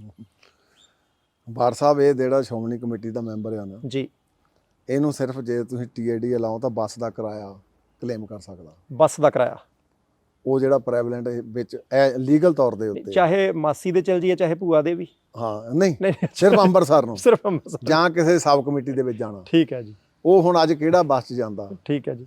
ਅੱਛਾ, ਜਿਹੜੇ ਅਹੁਦੇਦਾਰ ਇਹਨਾਂ ਦੀ ਕੋਈ ਤਨਖਾਹ ਨਹੀਂ, ਐਜ਼ ਏ ਪ੍ਰਧਾਨ ਕੋਈ ਤਨਖਾਹ ਨਹੀਂ, ਨਾ ਜਨਰਲ ਸਕੱਤਰ ਦੀ, ਨਾ ਸੀਨੀਅਰ ਮੀਤ ਪ੍ਰਧਾਨ ਦੀ, ਨਾ ਕਿਸੇ ਐਗਜ਼ੈਕਟਿਵ ਮੈਂਬਰ ਦੀ ਕੋਈ ਤਨਖਾਹ ਨਹੀਂ ਗੀ ਐਜ਼ ਪਰ ਐਕਟ। ਠੀਕ ਹੈ ਜੀ। ਕੋਈ ਤਨਖਾਹ ਨਹੀਂ ਗੀ। ਪਰ ਮੈਂ ਜਦੋਂ ਜਨਰਲ ਸਕੱਤਰ ਸੀਗਾ, ਜਦੋਂ ਮੈਂ ਟੌੜਾ ਸਾਹਿਬ ਦੇ ਨਾਲ ਰਿਹਾ, ਉਦੋਂ ਛੋਟਾ ਪ੍ਰਬੰਧ ਨਹੀਂ, ਪ੍ਰਬੰਧ ਉਦੋਂ ਵੀ ਵੱਡਾ ਸੀ ਜੀ। ਪਰ ਆਮ ਤੌਰ ਦੇ ਉੱਤੇ ਅੱਜ ਵੀ ਉਦੋਂ ਵੀ ਮੈਂਬਰ ਬਹੁਤ ਸਾਰੇ ਆਪਣਾ ਆਪ ਪ੍ਰਬੰਧ ਕਰਕੇ ਆਉਂਦੇ ਸੀ। ਠੀਕ ਹੈ ਜੀ। ਕਈ ਵਾਰੀ 2-2 3-3 ਮੈਂਬਰ ਜੇ ਆਉਣਾ ਹੋਵੇ ਕਿਸੇ ਗੁਰਦੁਆਰੇ ਦੀ ਗੱਡੀ ਲੈ ਕੇ ਆ ਜਾਂਦੇ ਰਹੇ। ਠੀਕ ਹੈ ਜੀ। ਜਨਰਲ ਸਕੱਤਰ ਤੋਂ ਬਾਅਦ ਮੈਂ ਮੁੱਖ ਸਕੱਤਰ ਬਣਿਆ ਤੇ ਮੁੱਖ ਸਕੱਤਰ ਦੀ ਤਨਖਾਹ ਹੁੰਦੀ ਆ ਜੀ, ਵਾਹਵਾ ਹੁੰਦੀ ਆ। ਚਲੋ ਅੱਛਾ, ਮੈਂ ਕਿਉਂਕਿ ਆਨਰੇਰੀ ਉੱਥੇ ਮੁੱਖ ਸਕੱਤਰ ਸੀ ਜੀ, ਮੈਂ ਕੋਈ ਆਨਾ ਨਹੀਂ ਕਲੇਮ ਕੀਤਾ। ਕਿੰਨਾ ਚਿਰ ਰਹੇ ਹੋ? 1 ਸਾਲ। ਕਿਉਂਕਿ ਜਦੋਂ ਇਹ ਅਹੁਦਾ ਸਿਰਜਿਆ ਗਿਆ ਸੀ ਨਾ, ਅਸੀਂ ਵੀ ਰੌਲਾ ਪੂਰਾ ਪਾਇਆ ਸੀ। ਨਹੀਂ, ਇਹ ਕਾਨਾ ਨਹੀਂ। ਠੀਕ ਹੈ ਜੀ। ਦੂਜੀ ਗੱਲ ਜੀ, ਮੈਂ ਜਨਰਲ ਸਕੱਤਰ ਰਿਹਾ, ਆ ਦੇਖੋ ਮੇਰੀ 93-96 ਖੜੀ ਹੈ, ਮੈਂ ਇਹੋ ਵਰਤੀ। ਠੀਕ ਹੈ ਜੀ। ਮੈਂ ਮੁੱਖ ਸਕੱਤਰ ਰਿਹਾ, ਇਹੋ ਜਾਂਦੀ ਸੀ। ਠੀਕ ਹੈ ਜੀ। ਅੱਛਾ, ਉਹ ਤੋਂ ਇਲਾਵਾ ਮੇਰਾ ਜਿਹੜਾ OSD ਸੀ, ਉਹ ਸਰਦਾਰ ਸਤਵੀਰ ਸਿੰਘ ਅੱਜ ਵੀ ਉਹੀ ਆ। ਠੀਕ ਹੈ ਜੀ। ਉਹ ਧਰਮ ਪ੍ਰਚਾਰ ਦਾ ਸਾਡਾ ਸਕੱਤਰ ਰਿਹਾ। ਹੂੰ। ਉਹ ਕੋਈ ਪੈਸਾ ਨਹੀਂ ਸੀ ਲੈਂਦਾ, ਉਹ ਅੱਛਾ ਵੀ ਜੀ। ਫ੍ਰੀ ਸੇਵਾ ਕਰਦਾ। ਠੀਕ ਹੈ ਜੀ। ਤੇ ਸ਼੍ਰੋਮਣੀ ਕਮੇਟੀ ਦੇ ਮੁੱਖ ਸਕੱਤਰ ਦੇ ਉੱਤੇ ਮੇਰੇ ਦਫ਼ਤਰ ਦਾ ਹੂੰ। ਸਿਰਫ ਉੱਥੇ ਚਾਹ ਪਾਣੀ ਦਾ ਖਰਚ ਸੀਗਾ, ਬਾਕੀ ਕੋਈ ਖਰਚ ਨਹੀਂ ਸੀ। ਨਹੀਂ ਫਿਰ ਪ੍ਰਧਾਨ ਸਾਹਿਬ ਫਾਇਦਾ ਕੀ ਹੋਇਆ? ਅੱਛਾ, ਨਹੀਂ ਇਹ ਕੌਮ ਦੀ ਸੇਵਾ ਆ, ਕੌਮ ਦੀ ਸੇਵਾ ਆ। ਤੇ ਫਿਰ ਉਸ ਤੋਂ ਬਾਅਦ ਮੈਂ ਹੁਣ ਪ੍ਰਧਾਨ ਜਦੋਂ ਬਣਿਆ, ਫਿਰ ਇਹ ਉਹ ਮੇਰੀ ਗੱਡੀ ਤਾਂ ਹੁਣ ਲਾ ਲਓ ਵੀ ਬੁੱਢੀ ਦੌੜਦੀ ਨਹੀਂ ਇੰਨਾ ਜੀ। ਮੈਂ ਗੱਡੀ ਉਹ ਤੁਸੀਂ ਦੇਖਦੇ ਹੋ ਸ਼੍ਰੋਮਣੀ ਕਮੇਟੀ ਦੀ, ਪਰ ਟਿਲ ਟੂਡੇ ਮੈਂ ਤੇਲ ਆਪ ਦਾ ਫੂਕਦਾ। ਹੁਣ ਵੀ ਅੱਜ ਤੁਸੀਂ ਦੇਖੋਗੇ 50,000 60,000 ਦਾ ਮਹੀਨੇ ਦਾ ਤੇਲ ਫੂਕਿਆ ਜਾਂਦਾ। ਠੀਕ ਹੈ ਜੀ। ਤੇ ਕਈ ਵਾਰੀ ਘਰ ਦੇ ਵਿੱਚ ਵੀ ਫਿਰ ਅਗਲੇ ਕਹਿੰਦੇ ਵੀ ਵਕਾਲਤ ਤਾਂ ਛੱਡ ਦਿੱਤੀ ਤੇ ਖਰਚਲੇ ਥਾਂ ਕਰ ਲਿਆ, ਵੀ ਕਿਹੜੀ ਪੱਗ ਨੂੰ ਪਿਆ ਆ। ਆਪੀ ਵਕਾਲ ਪਰ ਜੇ ਗੁਰੂ ਦੀ ਕਿਰਪਾ ਹੋਵੇ ਜੀ ਤੇ ਬੰਦਾ ਸਫਲ ਨਿਕਲ ਜਾਂਦਾ। ਠੀਕ ਹੈ ਜੀ। ਮੈਂ ਪਿਛਲੇ ਸਾਲ ਵੀ ਗੁਰੂ ਸਾਹਿਬ ਨੇ ਕਿਰਪਾ ਕੀਤੀ, ਐਤਮੀ ਵੀ ਚਲੋ ਆਪਣੇ ਬੰਦੇ ਦੇ ਸੋਰਸ ਹੁੰਦੇ ਆ ਉਹਨਾਂ ਦੇ ਨਾਲ ਜੀ, ਪਰ ਉਦਾਂ ਇਹਦੇ ਵਿੱਚ ਕਿਸੇ ਅਹੁਦੇ ਨੂੰ ਕੋਈ ਤਨਖਾਹ ਨਹੀਂ ਗੀ। ਕੋਈ ਤਨਖਾਹ ਨਹੀਂ ਹੈਗੀ। ਇਹ ਸਿਰਫ ਕੇਵਲ ਦਾ ਕੇਵਲ ਸੇਵਾ ਹੀ ਆ। ਸੇਵਾ ਤੋਂ ਇਲਾਵਾ 5-5 600 ਕਿਲੋਮੀਟਰ ਰੋਜ਼ ਦਾ ਸਫ਼ਰ ਕਰਨਾ ਪੈਂਦਾ। ਧਾਮੀ ਸਾਹਿਬ ਕਿੰਨੇ ਰਿਸ਼ਤੇਦਾਰ ਤੇ ਸੱਜਣਾ ਮਿੱਤਰਾਂ ਦੇ ਮੁੰਡੇ ਕੁੜੀਆਂ ਭਰਤੀ ਕਰਾਤੇ? ਮੈਂ ਇੱਕ ਨਹੀਂ ਕਰਾਇਆ ਜੀ। ਔਰ ਤੁਸੀਂ ਮੈਂ ਤੁਹਾਨੂੰ WhatsApp ਇਹ ਲਿਖਤੀ ਗੱਲਾਂ। ਅੱਛਾ ਠੀਕ ਹੈ ਜੀ। ਸਾਡੇ ਪਹਿਲਾਂ ਟੌੜਾ ਸਾਹਿਬ ਵੇਲੇ ਡਿਸਕ੍ਰਿਪਸ਼ਨਰੀ ਫੰਡ ਨਹੀਂ ਸੀ ਹੁੰਦਾ ਮੈਂਬਰਾਂ ਕੋਲ। ਠੀਕ ਹੈ ਜੀ। ਇਹ ਬੀਬੀ ਜਗੀਰ ਕੌਰ ਵੇਲੇ ਸ਼ੁਰੂ ਹੋਇਆ ਜੀ। ਤੁਸੀਂ ਮੇਰਾ ਰਿਕਾਰਡ ਕਢਾ ਲਓ, ਜੀ। ਮੈਂ ਡਿਸਕ੍ਰਿਪਸ਼ਨਰੀ ਫੰਡ ਵੀ ਆਪਣਾ ਸਾਲ 'ਚ ਪੂਰਾ ਨਹੀਂ ਕਦੇ ਕੀਤਾ। ਠੀਕ ਹੈ ਜੀ। ਕਿਉਂਕਿ ਮੈਂ ਸਿਰਫ ਕੈਂਸਰ ਪੇਸ਼ੈਂਟਸ ਨੂੰ ਪੈਸੇ ਦਿੰਦਾ। ਹੂੰ। ਔਰ ਅੱਜ ਵੀ ਬਹੁਤ ਸਾਰੇ ਮੈਂਬਰ ਮੇਰੇ ਤੋਂ ਸ਼ਾਇਦ ਇਸ ਕਰਕੇ ਖਵਾ ਹੋਣਗੇ ਵੀ ਮੇਰਾ ਹੱਥ ਪੈਸੇ ਦੇ ਮਸਲੇ 'ਚ ਬਹੁਤ ਸਰਫਾ ਕਰਕੇ ਸਮਝਦੇ ਨਾ। ਠੀਕ ਹੈ। ਤੇ ਮੈਂ ਇਸ ਕਰਕੇ ਨਹੀਂ, ਮੈਂ ਕਹਿੰਦਾ ਭਈ ਇਹ ਉਸ ਗੁਰੂ ਦਰ ਦੇ ਪੈਸੇ ਆ ਜਿਹੜੇ ਸੰਕੋਚ ਕੇ ਸੰਗਤਾਂ ਦੇ ਵਿੱਚ ਜਾਣੇ ਚਾਹੀਦੇ ਆ। ਤੇ ਕਿਉਂਕਿ ਇਹ ਸਰਕਾਰ ਨਹੀਂ ਗੀ ਜੀ, ਇਹ ਕੇਵਲ ਦਾ ਕੇਵਲ ਸੇਵਾ। ਤੇ ਆ ਹੁਣ ਮਾਰਚ ਦੇ ਵਿੱਚ ਬਜਟ ਆ ਜਾਣਾ ਜੀ। ਹੁਣ ਮੈਂ ਹਾਲੇ ਕੁਝ ਨਹੀਂ ਬੋਲਣਾ ਕਿਉਂਕਿ ਸਬ ਕਮੇਟੀ ਦੀਆਂ ਮੀਟਿੰਗਾਂ ਚੱਲਦੀਆਂ। ਠੀਕ ਹੈ ਜੀ। ਉਹਦੇ ਵਿੱਚ ਤੁਹਾਨੂੰ ਸਾਰਾ ਪ੍ਰਗਟਾਵਾ ਹੋ ਜਾਊਗਾ ਵੀ ਪਿਛਲੇ ਸਾਲ 'ਚ ਤੇ ਐਤਕੀ ਦੇ ਸਾਲ 'ਚ ਕਿੰਨਾ ਕੁ ਅੰਤਰ ਰਿਹਾ ਤੇ ਕਿੰਨਾ ਕੁ ਅੰਤਰ ਉਹ ਮਹਿਸੂਸ ਕਰੋਗੇ ਤੁਸੀਂ। ਧਾਮੀ ਸਾਹਿਬ ਤੁਸੀਂ ਮੈਂ ਕਦੇ ਲੋਕਲ ਹੁਸ਼ਿਆਰਪੁਰ ਦੇ ਵਿੱਚੋਂ ਕਦੇ ਸੁਣਿਆ ਨਹੀਂ ਹੈ ਕੋਈ ਬਹੁਤਾ ਰਾਮ ਰੌਲਾ ਜਿਹਾ, ਪਰ ਬਹੁਤ ਵੱਡਾ ਇੱਕ ਦੋਸ਼ ਲੱਗਦਾ, ਸ਼ਰੇਆਮ ਵਿਰੋਧੀ ਧਿਰਾਂ ਦੋਸ਼ ਲਾਉਂਦੀਆਂ ਕਿ ਸ਼੍ਰੋਮਣੀ ਅਕਾਲੀ ਦਲ ਦੇ ਪ੍ਰਧਾਨ ਸਰਦਾਰ ਸੁਖਬੀਰ ਸਿੰਘ ਬਾਦਲ ਸਾਹਿਬ, ਉਹਨਾਂ ਦੇ ਪਿਤਾ ਜੀ 5 ਵਾਰ ਮੁੱਖ ਮੰਤਰੀ ਰਹੇ ਸਰਦਾਰ ਪ੍ਰਕਾਸ਼ ਸਿੰਘ ਬਾਦਲ ਸਾਹਿਬ ਦੀ ਇਹ ਵਿਰੋਧੀ ਧਿਰਾਂ ਦੋਸ਼ ਲਾਉਂਦੀਆਂ ਕਿ ਦਖਲਅੰਦਾਜ਼ੀ ਬਹੁਤ ਹੁੰਦੀ ਆ, ਫੈਸਲੇ ਉੱਥੋਂ ਆਉਂਦੇ ਆ। ਤੁਸੀਂ ਜਨਰਲ ਸਕੱਤਰ ਰਹੇ, ਤੁਸੀਂ ਮੁੱਖ ਸਕੱਤਰ ਰਹੇ, ਤੁਸੀਂ ਇਸ ਵੇਲੇ ਪ੍ਰਧਾਨ ਹੋ। ਮੈਂ ਤੁਹਾਡੇ ਤੋਂ ਜਾਣਨਾ ਚਾਹੁੰਦਾ ਕਿ ਕਿੰਨਾ ਕੁ ਦਖਲ ਦਿੰਦੇ ਆ, ਕਿੰਨਾ ਕੁ ਉਹਨਾਂ ਦੇ ਮੁਤਾਬਕ ਫੈਸਲੇ ਹੁੰਦੇ ਆ, ਤੇ ਜੇ ਮੰਨ ਲਓ ਕੱਲ੍ਹ ਨੂੰ ਕੋਈ ਮੀਟਿੰਗ ਹੈ ਉਹ ਕੁਛ ਕਹਿੰਦੇ ਆ ਤੇ ਐਡਵੋਕੇਟ ਹਰਜਿੰਦਰ ਸਿੰਘ ਧਾਮੀ ਹੋਰੀ SGPC ਦੇ ਵਿਧਾਨ ਦੀ ਪਾਲਣਾ ਕਰਨਗੇ ਕਿ ਉਹਨਾਂ ਦੇ ਹੁਕਮ ਦੀ? ਮੈਨੂੰ ਸ਼੍ਰੋਮਣੀ ਗੁਰਦੁਆਰਾ ਪ੍ਰਬੰਧਕ ਕਮੇਟੀ ਪਹਿਲਾਂ ਆ। ਠੀਕ ਹੈ ਜੀ। ਔਰ ਇਹ ਮੈਂ ਹੁਣ ਚਲਾਵੀਂ ਗੱਲ ਰਾਜਨੀਤਿਕ ਨਹੀਂ ਕਰਨੀ। ਬਿਲਕੁਲ ਠੀਕ। ਇਹ ਠੀਕ ਆ ਭਈ ਉਹ ਵੀ ਕਹਿੰਦੇ ਆ, ਬਾਕੀ ਵੀ ਕਹਿੰਦੇ ਹੋਣਗੇ। ਠੀਕ ਹੈ ਜੀ। ਪਰ ਸਰਦਾਰ ਪ੍ਰਕਾਸ਼ ਸਿੰਘ ਬਾਦਲ ਜਾਂ ਸਰਦਾਰ ਸੁਖਬੀਰ ਸਿੰਘ ਬਾਦਲ ਜਾਂ ਬੀਬੀ ਹਰਸਿਮਰਤ ਬਾਦਲ ਜੇ ਕਿਤੇ ਕਿਹਾ ਵੀ ਆ ਤਾਂ ਉਹਨੇ ਕਿਹਾ ਜੀ ਜੇ ਬਣਦਾ ਹੋਊ ਤਾਂ ਦੇਖ ਲਿਓ। ਠੀਕ ਹੈ ਜੀ। ਕਿਉਂਕਿ ਸਾਡੇ ਕੀ ਹੁੰਦਾ ਆ ਵੀ ਕੋਈ ਬੰਦਾ ਸਸਪੈਂਡ ਹੋ ਗਿਆ, ਕੋਈ ਹੋਰ ਹੋ ਗਿਆ, ਕਿਸੇ ਦੀ ਬਦਲੀ ਹੋ ਗਈ, ਕਿਸੇ ਦੀ ਹੋਰ ਹੋ ਗਈ, ਇੱਥੇ ਤੱਕ ਸੀਮਿਤ ਰਹਿੰਦੀ ਆ। ਮੈਂ ਸੱਚ ਕਰਕੇ ਜਾਣਿਓ ਓਨਾ ਝੂਠ ਨਹੀਂ ਬੋਲਦਾ ਤਾਂ ਵਕਾਲ ਦੇ ਤੌਰ ਤੇ ਹੋਊਗਾ, ਪੰਜਾਂ ਕੁ ਕਰਨ ਦਾ ਧਾਰਨੀ ਆ ਜੀ। ਬਹੁਤ ਘੱਟ ਆ। ਮੈਂ ਹੁਣ ਬਾਹਰਲਿਆਂ ਬੰਦਿਆਂ ਦੀ ਬਣਾਉਣੀ ਸੀ ਐਡਵਾਈਜ਼ਰੀ ਕਮੇਟੀ ਜੀ, ਮੈਂ ਆਪਣੀ ਮਰਜ਼ੀ ਨਾਲ ਬਣਾਈ ਆ। ਠੀਕ ਹੈ ਜੀ। ਜੇ ਮੈਂ ਕੋਈ ਅਧਿਕਾਰੀ ਪ੍ਰਮੋਟ ਕਰਨੇ ਆ ਜੀ, ਉਹ ਮੈਂ ਆਪਣੀ ਮਰਜ਼ੀ ਨਾਲ ਕਰਦਾ, ਸਲਾਹ ਨਾਲ ਐਗਜ਼ੈਕਟਿਵ ਦੀ ਨਾਲ ਕਰਦਾ। ਕਿਉਂਕਿ ਇੱਕ ਸਾਡੇ ਕਸਟਮ ਚੱਲ ਪਈ ਆ, ਇਹ ਬੰਦਾ ਦੇਖਦਾ ਵੀ ਕਿਹੜੀ ਵਿਰੋਧੀ ਨੂੰ ਗੱਲ ਸੂਟ ਕਰਦੀ ਆ। ਠੀਕ ਹੈ ਜੀ। ਉਹ ਕਹਿੰਦਾ ਜੀ ਆਹ ਗੱਲ ਸੂਟ ਕਰਦੀ ਆ, ਉੱਥੇ ਕਿੱਲੀ ਦੱਬ ਦੇਣੀ, ਉਸ ਗੱਲ ਨੂੰ ਫਿਰ ਦੱਬੀ ਜਾਣਾ। ਹੁਣ ਤੁਸੀਂ ਅੱਜ ਟਿਲ ਟੂਡੇ ਵੀ ਦੇਖੋਗੇ ਜੀ, ਸ਼੍ਰੋਮਣੀ ਗੁਰਦੁਆਰਾ ਪ੍ਰਬੰਧਕ ਕਮੇਟੀ ਦਾ ਕੋਈ ਵੀ ਮਸਲਾ ਜੀ, ਉਹਨਾਂ ਨੂੰ ਪਤਾ ਵੀ ਬਾਕੀ ਤਾਂ ਚੱਲਣੀਆਂ ਨਹੀਂ, ਉਹ ਇੱਧਰ ਥੋਪ ਦੇਣਗੇ। ਠੀਕ ਹੈ। ਵੀ ਧਾਮੀ ਦਾ ਚੰਗਾ ਜੀ ਪਰ ਉਹਨਾਂ ਕਰਕੇ ਮਾੜਾ। ਤੇ ਮੈਂ ਕਹਿੰਦਾ ਹੁੰਦਾ ਵੀ ਜੇ ਕਈ ਵਾਰੀ ਅਸੀਂ ਆਪਣੇ ਸਵਾਲ ਪੁੱਛਦੇ ਆ ਜੀ ਵੀ ਜੀ ਪਹਿਲਾਂ ਨਹੀਂ ਇਦਾਂ ਹੋਇਆ, ਤੇ ਮੈਂ ਕਹਿੰਦਾ ਜੇ ਹੁਣ ਹੋਣ ਲੱਗ ਪਿਆ ਤਾਂ ਫਿਰ ਕੋਈ ਗੁਨਾਹ ਹੋ ਗਿਆ ਜੀ। ਜੇ ਆਪਾਂ ਕਿਸੇ ਦੀ ਇਮਦਾਦ ਕਰਨ ਨੂੰ ਤੁਰ ਪਏ ਆ ਜਾਂ ਚੱਲਿਆ ਤਾਂ ਪਹਿਲਾਂ ਮੇਰੇ ਤੋਂ ਪਹਿਲਾਂ ਵੀ ਪ੍ਰਧਾਨ ਚੰਗੇ ਕਰਦੇ ਰਹੇ, ਮੈਂ ਮਾੜਾ ਤਾਂ ਨਹੀਂ ਕਹਿੰਦਾ, ਸਾਰੇ ਉਹਨਾਂ ਨੇ ਆਪਣੇ ਮੁਤਾਬਕ ਚਲਾਈਆਂ ਸੰਸਥਾਵਾਂ ਸਾਰੀਆਂ। ਠੀਕ ਹੈ। ਪਰ ਸਾਡੇ ਕਿਉਂਕਿ ਪੈ ਗਿਆ ਵੀ ਜੀ ਅਸੀਂ ਰਾਜਨੀਤਿਕ ਮੈਪ ਤੋਂ ਅਕਾਲੀ ਦਲ ਨੂੰ ਤੋੜ ਦਿੱਤਾ ਬਾਦਲਾਂ ਦਾ ਨਾਂ ਲੈ ਕੇ ਜੀ। ਅੱਜ ਹੁਣ ਕੌਮ ਦੇ ਮੂਹਰੇ ਇੱਕ ਵੱਡਾ ਹੋਰ ਸਵਾਲ ਪੈਦਾ ਹੋ ਗਿਆ ਕਿ ਹੁਣ ਆਪਾਂ ਕੀ ਸ਼੍ਰੋਮਣੀ ਗੁਰਦੁਆਰਾ ਪ੍ਰਬੰਧਕ ਕਮੇਟੀ ਸੰਸਥਾ ਵੀ ਤੋੜ ਦੇਣੀ ਆ? ਇਹ ਆਪਾਂ ਇੱਕ ਕੋਝਾ ਯਤਨ ਆ, ਸੈਂਟਰ ਨੂੰ ਇਹ ਸੂਟ ਕਰਦਾ, ਇਸੇ ਕਰਕੇ ਹਾਲਾਤ ਇਦਾਂ ਦੇ ਬਣਾਏ ਜਾ ਰਹੇ। ਕੋਈ ਵੀ ਗੱਲ ਹੋਵੇ ਜੀ, ਈਵਨ ਮਤਲਬ ਤੁਸੀਂ ਸਾਡੇ ਇੱਕ ਦਿਨ ਇੱਕ ਸਕੱਤਰ ਨੇ ਮੈਨੂੰ ਹੱਥ 'ਚ ਗੱਲ ਸੁਣਾਈ ਵੀ ਸਾਡਾ ਇੰਪਲੋਈ ਜੇ ਲੰਗਰ ਵਰਤਾਉਣ ਨੂੰ ਲੈ ਜਾਂਦਾ ਹੋਵੇ ਨਾ ਜੀ, ਉਹ ਕਹਿੰਦੇ ਜੀ ਇਹ ਤਾਂ ਘਰ ਨੂੰ ਲੈ ਚੱਲਾ, ਉਹ ਕਹਿੰਦੇ ਜੇ ਵਿਰੋਧੀ ਕਹਿੰਦਾ ਉਹ ਵਰਤਾਉਣ ਚੱਲਾ। ਸੋ ਇਹ ਜਿਹੜੇ ਇੱਕ ਬਣ ਜਾਂਦੀ ਕਸਟਮ ਜਿਹੀ ਬਣਾ ਕੇ ਉਹਨੂੰ ਤੋੜੀ ਜਾਂਦੇ ਇੰਨੀ ਦਖਲਅੰਦਾਜ਼ੀ ਕੋਈ ਨਹੀਂ ਕਰਦਾ ਹੁੰਦਾ, ਨਾ ਕਦੇ ਚੱਲਦੀ ਆ। ਫਿਰ ਜੇ ਐਵੇਂ ਚੱਲੂਗੀ ਫਿਰ ਤਾਂ ਪ੍ਰਧਾਨ ਮੇਰੇ ਖਿਆਲ 4-6 ਮਹੀਨੇ ਵੀ ਨਹੀਂ ਚੱਲ ਸਕੂਗਾ, ਜੀ ਕਿਉਂਕਿ ਅੰਡਰ ਪ੍ਰੈਸ਼ਰ ਨਹੀਂ ਇਦਾਂ ਗੱਲਾਂ ਚੱਲਦੀਆਂ। ਠੀਕ ਹੈ ਪਰ ਮੈਂ ਸਤਿਗੁਰੂ ਜੀ ਜਾਣਦੇ ਆ, ਜੀ ਠੀਕ ਹੈ, ਮਿਲਦੇ ਗੁਲਦੇ ਵੀ ਆ, ਸਾਰਾ ਕੁਝ ਕਰਦੇ ਆ, ਪਰ ਮਾਈਨਰ ਦਖਲਅੰਦਾਜ਼ੀ ਆ। ਜੀ ਮੇਰੀ ਤਾਂ ਹੁਣ ਸੈਕੰਡ ਟਰਮ ਵੀ ਆ ਗਈ ਆ, ਜੀ ਮੁੱਖ ਸਕੱਤਰ ਵੀ ਮੈਂ ਰਿਹਾ, ਤੇ ਕਦੇ ਇਦਾਂ ਨਹੀਂ ਕਿਹਾ ਵੀ ਆਹ ਇਦਾਂ ਹੀ ਹੋਣਾ ਚਾਹੀਦਾ। ਉਹ ਹਮੇਸ਼ਾ ਹੀ ਹੁੰਦੀ, ਜੇ ਕਿਤੇ ਕਰਨ ਵੀ ਕਰਦੇ ਘੱਟ ਆ, ਜੇ ਕਰਨ ਵੀ ਤਾਂ ਉਹਨਾਂ ਦਾ ਹੁੰਦਾ ਵੀ ਜੇ ਬਣਦਾ ਹੋਊ ਤਾਂ ਕਰ ਲੈ। ਜੀ ਤੇ ਮੇਰਾ ਯਤਨ ਆ, ਮੈਂ ਬਾਠ ਸਾਹਿਬ, ਮੈਨੂੰ ਉੱਥੇ ਕੋਈ ਦੁਰਾਚਾਰੀ ਜੀ ਜਾਂ ਕੋਈ ਗੋਲਕ ਚੋਰ ਮਿਲ ਜਾਏ, ਜੀ ਮੈਂ ਫਿਰ ਕਿਸੇ ਘੱਟ ਨਹੀਂ, ਮੇਰੇ ਆਪਣੇ ਮੈਂ ਜਜ਼ਬਾਤ ਨਹੀਂ, ਮੇਰੇ ਕੋਲ ਕਈ ਵਾਰੀ ਵਰਕਰ ਵੀ ਔਖੇ ਹੋਣਗੇ ਜੀ ਕਿਉਂਕਿ ਆਦਤਾਂ ਪਈਆਂ ਇਦਾਂ ਦੀਆਂ। ਪਰ ਮੈਂ ਕਹਿੰਦਾ ਯਾਰ ਇਹ ਸਰਕਾਰ ਨਹੀਂ, ਇਹ ਧਾਰਮਿਕ ਤੌਰ ਦੇ ਉੱਤੇ। ਮੈਂ ਤੁਹਾਨੂੰ ਇੱਕ ਛੋਟੀ ਜਿਹੀ ਮਿਸਾਲ ਦਿੰਦਾ, ਜਿਹਦਾ ਟੌੜਾ ਕਹਿੰਦੇ ਹੁੰਦੇ ਸੀ ਭਈ ਇੱਕ ਬੀਬੀ ਪੁਰਾਣੇ ਵੇਲੇ 5 ਰੁਪਏ ਗੁਰੂ ਰਾਮਦਾਸ ਦੇ ਦਰ ਤੇ ਚੜਾਉਣੇ ਤੇ ਚੁੰਨੀ ਦੇ ਲੜਨਾ ਬੰਨ ਲੈਂਦੀ ਸੀ ਜੀ। ਘਰ ਦੇ ਵਿੱਚ ਬੱਚੇ ਦੀ ਫੀਸ ਰਹਿ ਜਾਣੀ ਤੇ ਉਹ ਮਾਂ ਨੇ 5 ਰੁਪਏ ਨਹੀਂ ਖੋਲਣੇ, ਉਹ ਗੁਰੂ ਦਰ ਤੇ ਜਾ ਕੇ ਖੋਲਦੇ ਸੀ ਜੀ। ਤੇ ਕਹਿੰਦੇ ਸੀ ਇਹ 5 ਰੁਪਏ ਮਹੀਨਾ ਉਹਨੇ ਬੰਨ ਕੇ ਰੱਖੇ ਤੇ ਕਿੱਡੀ ਭਾਵਨਾ ਨਾਲ ਆਈ ਹੈ, ਤੇ ਜੇ ਇਸ ਪੈਸੇ ਦੀ ਦੁਰਵਰਤੋਂ ਹੋ ਗਈ ਜੀ ਤੇ ਫਿਰ ਕਿੰਨਾ ਕੁ ਭਾਰ ਚੜੂਗਾ। ਸੋ ਇਸ ਕਰਕੇ ਗੁਰੂ ਸਾਹਿਬ ਕਿਰਪਾ ਕਰਨ। ਇਹ ਮੈਂ ਦੇਖਦਾ ਸਾਰਿਆਂ ਪੱਖਾਂ ਤੋਂ, ਕਈ ਵਾਰੀ ਉਹੀ ਫਿਰ ਉਹ ਜਿਹੜੀ ਗੱਲ ਪੁੱਗਦੀ ਆ, ਉਹਨੂੰ ਪੁੱਗਣ ਵਾਲੀ ਗੱਲ ਨੂੰ ਗਾਂ ਦੀ ਗਾਂ ਆਪਾਂ ਵਧਾਈ ਜਾਂਦੇ ਆ। ਸੋ ਇਹ ਬਾਹਲੀ ਗੱਲ ਚੰਗੀ ਨਹੀਂ ਹੁੰਦੀ, ਕੁਛ ਇੱਕ ਸੀਮਾ ਹੁੰਦੀ, ਉਹ ਸੀਮਾ ਤੋਂ ਬਾਅਦ ਗੱਲ ਨਹੀਂ ਕਰਨੀ ਚਾਹੀਦੀ। ਧਾਮੀ ਸਾਹਿਬ, ਅਸੀਂ ਨਾ ਇੰਗਲੈਂਡ ਰੁਕੇ ਹਫ਼ਤਾ ਤੱਕ, ਮੈਂ ਪਹਿਲੀ ਵਾਰ ਗਿਆ, ਬੜੀਆਂ ਪੁਰਾਣੀਆਂ ਇਮਾਰਤਾਂ ਦੇਖੀਆਂ, ਚਾਹੇ ਉਹ ਕਿਸੇ ਦੀਆਂ ਵਿਅਕਤੀਗਤ ਸੀ ਤੇ ਚਾਹੇ ਉਹ ਉਹਨਾਂ ਦੀਆਂ ਸਰਕਾਰ ਦੀਆਂ ਸੀ ਨਾ, ਉਹਨਾਂ ਨੇ ਉਹ ਸਾਂਭ ਕੇ ਰੱਖ ਲਈਆਂ, ਉੱਥੇ ਬੋਰਡ ਲਾਤੇ ਕਿ ਭਾਈ ਇਹਨੂੰ ਕੁਛ ਨਹੀਂ ਕਰਨਾ। ਕਈ ਵਾਰੀ ਇਹ ਚਰਚਾ ਚੱਲੀ ਹੈ ਕਿ ਭਾਈ ਬਹੁਤ ਸਾਰੀਆਂ ਇਤਿਹਾਸਕ ਇਮਾਰਤਾਂ ਜਿਹੜੀਆਂ ਕਿ ਸਾਂਭੀਆਂ ਜਾ ਸਕਦੀਆਂ ਸੀ ਭਵਿੱਖ ਦੇ ਲਈ, ਭਵਿੱਖੀ ਪੀੜ੍ਹੀਆਂ ਦੇ ਲਈ, ਉਹ ਸਾਂਭੀਆਂ ਨਹੀਂ ਗਈਆਂ। ਤੁਸੀਂ ਲਾਅ ਕੀਤਾ ਹੋਇਆ, ਪੜ੍ਹੇ ਲਿਖੇ ਹੋ, ਜਾਣਦੇ ਹੋ ਸਾਰਾ ਕੁਛ, ਦੂਸਰੇ ਦੇਸ਼ਾਂ ਦੇ ਵਿੱਚ, ਕੌਮਾਂ ਦੇ ਵਿੱਚ ਕਿੱਦਾਂ ਚੱਲਦਾ, ਪੜ੍ਹਦੇ ਵੀ ਰਹਿੰਦੇ ਹੋ, ਤੁਹਾਡੇ ਬੋਲਾਂ ਤੋਂ ਵੀ ਪਤਾ ਲੱਗਦਾ। ਕੀ ਹੁਣ ਇਸ ਵੇਲੇ ਉਧਰਲੇ ਪਾਸੇ ਕੋਈ ਧਿਆਨ ਹੈ, ਕੋਈ ਲਿਸਟਾਂ ਬੰਦਾ ਬਣਾ ਲੈਂਦਾ, ਯਾਰ ਆਹ ਸਾਂਭ ਕੇ ਰੱਖਣਾ ਸਾਰਾ ਕੁਛ, ਇਹਨਾਂ ਨੂੰ ਤੋੜਨ ਨਹੀਂ ਦੇਣਾ, ਕੁਛ ਇਦਾਂ ਦੀਆਂ ਚਰਚਾਵਾਂ? ਕਿਉਂ ਕਾਰ ਸੇਵਾ ਦੇ ਨਾਂ 'ਤੇ ਵੀ ਕਈ ਕੁਛ ਹੋਇਆ। ਬਿਲਕੁਲ ਤੁਹਾਡੀ ਗੱਲ ਠੀਕ ਆ ਭਈ ਅਸੀਂ ਸੰਗਮਰਮਰ ਲਾਉਣ ਨੂੰ ਬਹੁਤ ਵੱਡੇ ਪੱਧਰ ਦੇ ਉੱਤੇ ਜੀ ਸਾਰੇ ਲਾ ਹੀ ਦਿੱਤੇ, ਵੱਡੇ ਪੱਧਰ ਤੇ ਕੀ ਲਾ ਦਿੱਤੇ। ਪਰ ਉਸ ਵੇਲੇ ਤੁਸੀਂ ਦੇਖੇ, ਜਿਹੜੇ ਪਿਛਲੇ ਨਿਗਾਹ ਮਾਰੋਗੇ ਜੀ, ਜਿਹੜੇ ਵਿਦੇਸ਼ਾਂ ਦੇ ਵਿੱਚ ਸੀ ਉਹਨਾਂ ਦੇ ਕੋਲ ਬੜੀ ਵੱਡੀਆਂ ਸਹੂਲਤਾਂ ਆ ਪ੍ਰੋਕਿਓਰ ਕਰਨ ਦੀਆਂ ਜੀ, ਪਰ ਸਾਡੇ ਪੰਜਾਬ ਦੇ ਵਿੱਚ ਕਹਿ ਲਓ ਵੀ ਉਸ ਮਿਆਰ ਦੇ ਉੱਤੇ ਨਹੀਂ ਸੀ ਉਤਰਦੇ। ਹੁਣ ਤਕਰੀਬਨ ਟੈਕਨੀਕਸ ਜਿਹੜੀਆਂ ਉਹ ਬਦਲ ਗਈਆਂ ਸਾਰੀਆਂ, ਪਰ ਹੁਣ ਜਿਹੜੇ ਬਦਲ ਗਈਆਂ ਤੇ ਹੁਣ ਸਾਡੇ ਕੋਲ ਰਹਿਣ ਨਹੀਂ, ਪੁਰਾਣੀ ਚੀਜ਼ ਰਹਿ ਕੋਈ ਨਹੀਂ ਗਈ ਜੀ। ਪਰ ਫਿਰ ਵੀ ਤੁਸੀਂ ਦੇਖੋਗੇ ਇੱਕ ਦੀਵਾਨ ਟੋਡਰਮਲ ਹਵੇਲੀ ਫਤਿਹਗੜ੍ਹ ਸਾਹਿਬ ਵਾਲੀ, ਠੀਕ ਹੈ ਜੀ, ਉਹ ਅਸੀਂ ਹੁਣ ਉਹਨੂੰ ਯਤਨ ਕੀਤਾ ਭਈ ਉਹਨੂੰ ਐਜ ਇਟ ਜੇ ਸਾਂਭ ਕੇ ਰੱਖੀਏ। ਠੀਕ ਹੈ ਜੀ। ਤੇ ਮੈਂ ਪਰਸੋਂ ਨਵਾਬ ਮਲੇਰਕੋਟਲੇ ਦੀ ਜਿਹੜੀ ਆਖਰੀ ਬੇਗਮ ਆ, ਉਹ ਵਿਚਾਰੀ ਮਲੇਰਕੋਟਲੇ ਰਹਿੰਦੀ, ਤੇ ਉਹ ਸ਼ਾਇਦ ਸਰਕਾਰ ਨੇ ਉਹਦਾ ਘਰ ਖਰੀਦ ਲਿਆ ਆ 3.5 ਕਰੋੜ 'ਚ, 1.5 ਕਰੋੜ ਦੇ ਦਿੱਤਾ, 2 ਸ਼ਾਇਦ ਨਹੀਂ ਦਿੱਤਾ ਜੀ। ਤੇ ਮੈਂ ਆਪਣਾ ਸਕੱਤਰ ਭੇਜਿਆ ਸੀ, ਉਹਨਾਂ ਕੋਲ ਗੁਰੂ ਗੋਬਿੰਦ ਸਿੰਘ ਪਾਤਸ਼ਾਹ ਜੀ ਦੀਆਂ ਕੁਝ ਨਿਸ਼ਾਨੀਆਂ ਪਈਆਂ, ਉਹਨਾਂ ਦੇ ਉੱਥੇ 3 ਕਟਰਾਸਤੀ ਆ। ਮੈਂ ਕਿਹਾ ਯਾਰ ਜਿਸ ਵੀ ਭਾਅ ਤੇ ਜਿੱਦਾਂ ਵੀ ਉਹ ਬੀਬੀ ਚਾਹੁੰਦੀ ਆ ਉਹ ਆਪਾਂ ਸਾਂਭ ਕੇ ਰੱਖੀਏ ਜੀ। ਤੇ ਮੇਰਾ ਤਾਂ ਪੁਰਜ਼ੋਰ ਯਤਨ ਆ ਵੀ ਜਿਹੜਾ ਪੁਰਾਣੀਆਂ ਕੋਈ ਇਮਾਰਤਾਂ ਜਾਂ ਪੁਰਾਣੀਆਂ ਗੁਰੂ ਸਾਹਿਬਾਨ ਨਾਲ ਸੰਬੰਧਿਤ ਸਾਰੀਆਂ, ਉਹ ਉਹਨਾਂ ਦਾ ਮੱਲ ਪੂਰੇ ਤੌਰ 'ਤੇ ਯਤਨ ਕਰਕੇ ਉਹਨਾਂ ਨੂੰ ਸਾਂਭਿਆ ਜਾਵੇ। ਠੀਕ ਹੈ। ਪਰ ਹੁਣ ਜਿੰਨੀਆਂ ਕੁ ਸਾਂਭ ਸਕਦੇ ਆ ਉਨੀਆਂ ਅਗਲੇ ਤਾਂ ਯਤਨ ਹੁਣ ਕਰਦੇ ਆ ਹੁਣ, ਕਿਉਂਕਿ ਸਿਸਟਮ ਚੇਂਜ ਹੋ ਗਿਆ ਜੀ।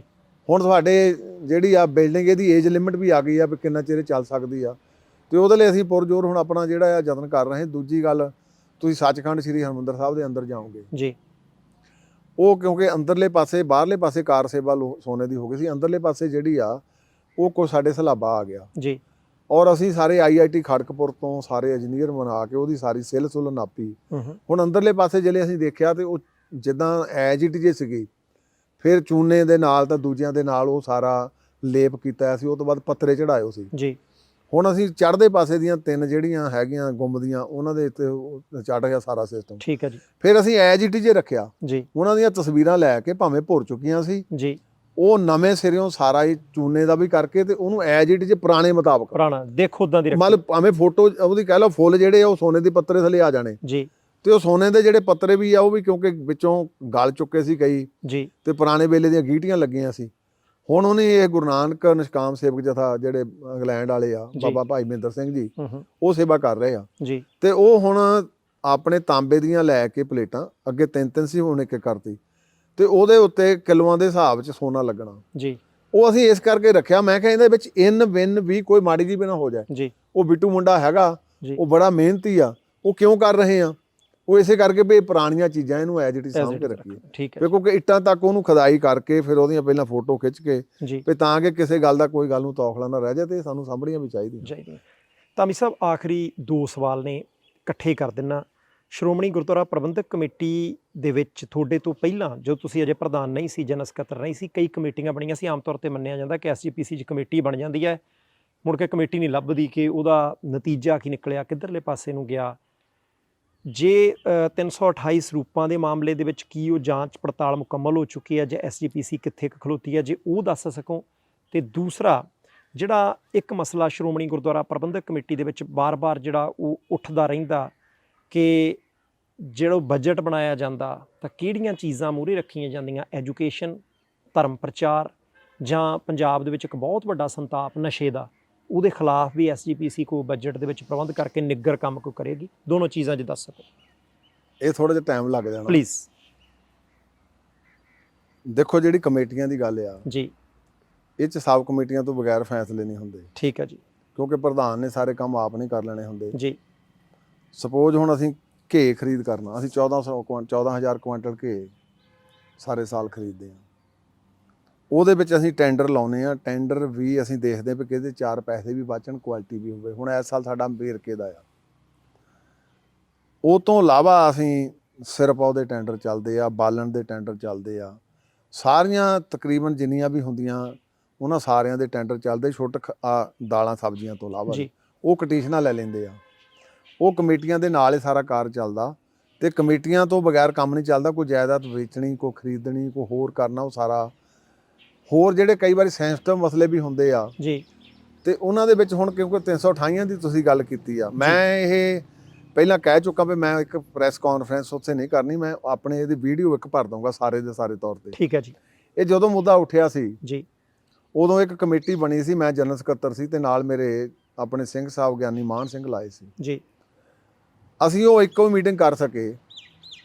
ਇੱਕ ਮੀਟਿੰਗ ਤੋਂ ਬਾਅਦ ਸਿੰਘ ਸਾਹਿਬ ਗਿਆਨੀ ਹਰਪ੍ਰੀਤ ਸਿੰਘ ਹੁਣੀ ਇੱਕ ਅਨਾਉਂਸਮੈਂਟ ਕਰਤੀ ਵੀ ਹਾਈ ਕੋਰਟ ਦੇ ਜੱਜ ਤੋਂ ਇਹਦੀ ਪੜਤਾਲ ਕਰਾਵਾਂਗੇ। ਠੀਕ ਹੈ ਜੀ। ਉਹ ਸਾਡੀ ਮੀਟਿੰਗ ਉੱਥੇ ਆਪਣੇ ਖੜੀ ਹੋ ਗਈ, ਕਮੇਟੀ ਖਤਮ ਹੋ ਗਈ ਜੀ।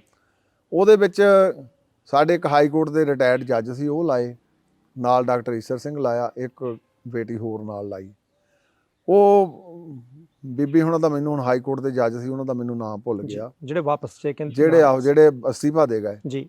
ਉਹ ਤੋਂ ਬਾਅਦ ਡਾਕਟਰ ਈਸ਼ਰ ਸਿੰਘ ਨੇ 1 ਮਹੀਨਾ ਲਾ ਕੇ ਉਹ ਸਾਰੀ ਉਹਨਾਂ ਦੀ ਜਿੰਨੀ ਵੀ ਸੀਗੀ 1000 ਪੇਜ ਦੀ ਜਿਹੜੀ ਉਹਨੇ ਐਵੀਡੈਂਸ ਕਲੈਕਟ ਕੀਤੀ ਜੀ।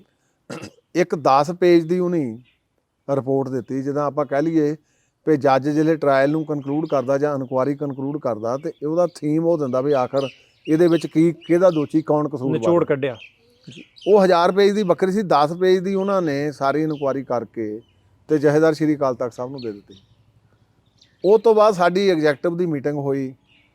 ਉਹਦੇ ਵਿੱਚ ਹੁਣ ਮੇਰੇ ਕੋਲ ਪਏ ਆ ਤਕਰੀਬਨ 14-15 ਨਾਂ ਸੀ, ਜਿਨ੍ਹਾਂ ਦੇ ਵਿੱਚ ਆਪਣੇ ਡਾਕਟਰ ਰੂਪ ਸਿੰਘ ਵੀ ਸੀਗਾ, ਇੱਕ ਹੋਰ ਸਾਡੇ ਸਕੱਤਰ ਸੀ ਭਾਈ ਮਨਜੀਤ ਸਿੰਘ, ਉਹਦੇ ਵਿੱਚ ਕੋਹਲੀ ਵੀ ਸੀ, ਉਹ ਇਤਿਹਾਦਕ ਆਪਣੇ ਉਸ ਵੇਲੇ ਦੇ ਚੀਫ ਸੈਕਟਰੀ ਹਰਚਰਨ ਸਿੰਘ ਵੀ ਸੀਗੇ। ਉਹ ਸਾਰੇ ਉਹਨੇ ਨੋਮੀਨੇਟ ਕਰ ਦਿੱਤੇ ਵੀ ਇਹਨਾਂ ਦਾ ਆਹ ਕਸੂਰ ਆ। ਅੱਛਾ, ਕਸੂਰ ਕੱਢਿਆ ਗਿਆ।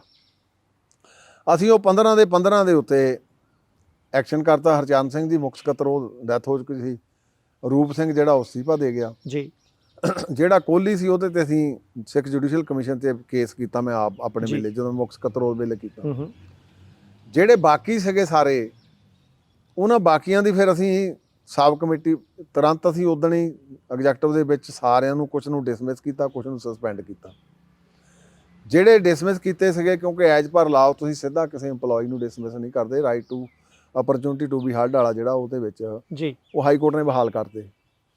ਹਾਈ ਕੋਰਟ ਦੇ ਬਹਾਲ ਤੋਂ ਬਾਅਦ ਮੈਂ ਫਿਰ ਇਮੀਡੀਏਟਲੀ ਉਹ ਸਸਪੈਂਡ ਕੀਤੇ। Then again they went to that high court ਕਰਨ। ਹਾਈ ਕੋਰਟ ਤੋਂ ਫਿਰ ਉਹਨੇ ਕਿਹਾ ਵੀ ਨਹੀਂ ਹੁਣ ਤੋਂ ਤੁਸੀਂ ਕਰੋ ਜੀ, ਪਿੱਛੇ ਤੋਂ ਨਹੀਂ ਕਰ ਸਕਦੇ। ਚਲੋ ਅਸੀਂ ਕਰ ਦਿੱਤੇ। ਉਹ ਤੋਂ ਬਾਅਦ ਫਿਰ ਉਹਨਾਂ ਦੀ ਕੇਸਾਂ ਦੀ ਸੁਣਵਾਈ ਹੋਈ ਬਕਾਇਦਾ। ਅਸੀਂ ਉਹਨਾਂ ਨੂੰ 4 ਸ਼ੀਟਾਂ ਦਿੱਤੀਆਂ, 4 ਸ਼ੀਟਾਂ ਦੇ ਉਹਨੇ ਰਿਪਲਾਈ ਦਿੱਤੇ। ਰਿਪਲਾਈ ਤੋਂ ਬਾਅਦ ਉਹਨਾਂ ਦੇ ਖਿਲਾਫ ਜਿਹੜੇ ਸਬੂਤ ਸੀਗੇ ਡਾਕਟਰ ਈਸ਼ਰ ਸਿੰਘ ਦੇ, ਉਹ ਪੇਸ਼ ਹੋਏ ਸਾਰੇ ਜੀ। ਉਹਨਾਂ ਨੂੰ ਮੌਕਾ ਦਿੱਤਾ ਵੀ ਤੁਸੀਂ ਇਹਨੂੰ ਆਪਣੇ ਕੋਲ ਕ੍ਰਾਸ ਕਰਨਾ, ਕਿਸੇ ਕੋਲ ਸਵਾਲ ਪੁੱਛਣਾ। ਉਹ ਤੋਂ ਬਾਅਦ ਉਹਨਾਂ ਨੂੰ ਮੌਕਾ ਦਿੱਤਾ ਗਿਆ ਵੀ ਤੁਸੀਂ ਹੁਣ ਕੋਈ ਸਫਾਈ ਦੇ ਵਿੱਚ ਕੋਈ ਗੱਲ ਕਹਿਣੀ ਆ ਤੇ ਤੁਸੀਂ ਇਹ ਗੱਲ ਕਹਿ ਸਕਦੇ ਆ। ਉਹਨਾਂ ਦੇ ਵਿੱਚ ਜਿਹੜਾ ਸਭ ਤੋਂ ਵੱਡਾ ਦੋਸ਼ੀ ਸੀ ਉਹ ਕਮਲਜੀਤ ਸਿੰਘ ਸੀ। ਠੀਕ ਹੈ। ਕਮਲਜੀਤ ਸਿੰਘ ਜਿਹੜਾ ਸੀਗਾ ਉਹ ਰਿਟਾਇਰ ਹੋ ਗਿਆ ਸੀ ਜਦੋਂ ਇਹ ਸਾਰਾ ਕਾਂਡ ਨਿਕਲਿਆ। ਜਦੋਂ ਕਾਂਡਨਾਮਾ ਕਹਿ ਲਵਾਂ, ਜਦੋਂ ਇਹ ਸਾਰੀ ਸਟੋਰੀ ਮੋਰੇ ਆਈ ਆ ਜੀ ਤੇ ਉਹ ਕਿਉਂਕਿ ਰਿਟਾਇਰ ਹੋ ਕੇ ਚਲਿਆ ਗਿਆ, ਉਹ ਸਾਡਾ EMPLOYE ਨਹੀਂ ਸੀ ਰਿਹਾ, ਪਰ ਅਸੀਂ ਉਹਦੇ ਫੰਡ ਵਗੈਰਾ ਸਾਰੇ ਰੋਕ ਲਏ। ਠੀਕ ਹੈ। ਕੋਈ ਗਰੈਜੂਟੀ ਨਹੀਂ ਦਿੱਤੀ, ਕੋਈ PFC ਉਹਦਾ ਸਾਰੇ ਅਸੀਂ ਉਹ ਐਜ ਇਟ 'ਚ ਰੋਕ ਲਏ। ਹੁਣ ਅਸੀਂ ਤਕਰੀਬਨ ਮੇਰਾ ਖਿਆਲ ਦਸੰਬਰ ਦੇ ਵਿੱਚ, ਕਿਉਂਕਿ ਉਹ ਕੰਟੈਂਪਟਾਂ ਦੇ ਵਿੱਚ ਚਲ ਗਏ ਹਾਈ ਕੋਰਟ ਦੇ ਵਿੱਚ, ਭਈ ਸਾਡਾ ਜੀ ਇਹ ਫੈਸਲਾ ਨਹੀਂ ਕਰਦੇ, ਸਾਨੂੰ 2 ਮਹੀਨੇ ਹਾਈ ਕੋਰਟ ਨੇ ਦਿੱਤੇ। ਉਹ ਅਸੀਂ 2 ਮਹੀਨਿਆਂ ਦੇ ਵਿੱਚ ਫਿਰ ਸਾਰਾ ਫੈਸਲਾ ਕਰਕੇ ਉਹਦੇ ਵਿੱਚ ਮੇਰੇ ਖਿਆਲ 7 EMPLOYEES ਆ ਜੇ ਮੇਰੇ ਮੋਬਾਈਲ ਦੇ ਵਿੱਚ ਪਏ ਨੇ ਜੀ, ਉਹ ਤਾਂ ਅਸੀਂ ਸਾਰੇ ਮੁੰਡੋਂ ਹੀ ਡਿਸਮਿਸ ਕਰਤੇ। ਠੀਕ ਹੈ ਜੀ। ਉਹਨਾਂ ਦੇ ਸਾਰੇ ਪੈਸੇ ਧੇਲੇ ਫੋਰਫੀਟ ਕਰਕੇ ਜੀ, ਔਰ ਉਹਨਾਂ ਦੇ ਵਿੱਚ ਜਿਹੜਾ ਕਮਲਜੀਤ ਸੀਗਾ ਉਹਦੇ ਨਾਲ ਇੱਕ ਬਾਜ ਸਿੰਘ ਸੀਗਾ ਡਰਾਈਵਰ, ਠੀਕ ਹੈ ਜੀ, ਜਿਹੜਾ ਇਹ ਮਹਾਰਾਜ ਦੇ ਸਰੂਪ ਲੈ ਕੇ ਜਾਂਦਾ ਸੀ। ਮੈਂ ਤੁਹਾਡੇ ਮੀਡੀਅਮ ਰਾਹੀਂ ਇਹ ਵੀ ਦੱਸਣਾ ਚਾਹੁੰਦਾ ਵੀ ਕਿਤੇ ਸਰੂਪ ਜਿਹੜੇ ਫਿਰ ਜਿਲੇ ਮੈਂ ਕਹਿੰਦਾ ਵੀ ਗੁੰਮ ਨਹੀਂ ਹੋਏ, ਮੈਨੂੰ ਕਹਿੰਦੇ ਧਾਮੀ ਤੂੰ ਇਹਦਾ ਜਵਾਬ ਦੇ ਜੀ। ਇਹ 13-14 ਦੀ ਆ ਘਟਨਾ। ਠੀਕ ਹੈ ਜੀ। ਅੱਜ 9 ਸਾਲ ਹੋ ਗਏ ਜੀ। ਹੋਇਆ ਕੀ ਆ, ਇਹ ਈਸਰ ਸਿੰਘ ਦੀ ਰਿਪੋਰਟ ਮੈਂ ਤੁਹਾਨੂੰ 10 ਪੇਜ ਤੁਹਾਡੇ WhatsApp ਕਰ ਦੂੰਗਾ, ਤੁਸੀਂ ਇਹਦੇ ਚੋਂ ਕੱਢ ਲਿਓ। ਠੀਕ ਹੈ ਜੀ। ਤੇ ਤੁਹਾਨੂੰ ਉਹਦਾ ਵਿੱਚੋਂ ਨਿਕਲ ਵੀ ਆਊਗਾ ਕਰਕਸ ਜੀ। ਇਹ ਡਾਕਟਰ ਈਸਰ ਸਿੰਘ ਨੇ ਵੀ ਕਿਹਾ ਵੀ ਇਹ ਘਪਲੇਬਾਜ਼ੀ ਹੋਈ ਆ। ਠੀਕ ਹੈ ਜੀ। ਉਹਨੇ ਕੀਤਾ ਕਿ 13-14 ਦੇ ਵਿੱਚ ਜਿਹੜੇ ਸਰੂਪ ਭੇਜੇ ਉਹਨਾਂ ਨੂੰ ਲੈਜਰਾਂ ਤੇ ਨਹੀਂ ਚੜਾਇਆ। ਠੀਕ ਹੈ ਜੀ।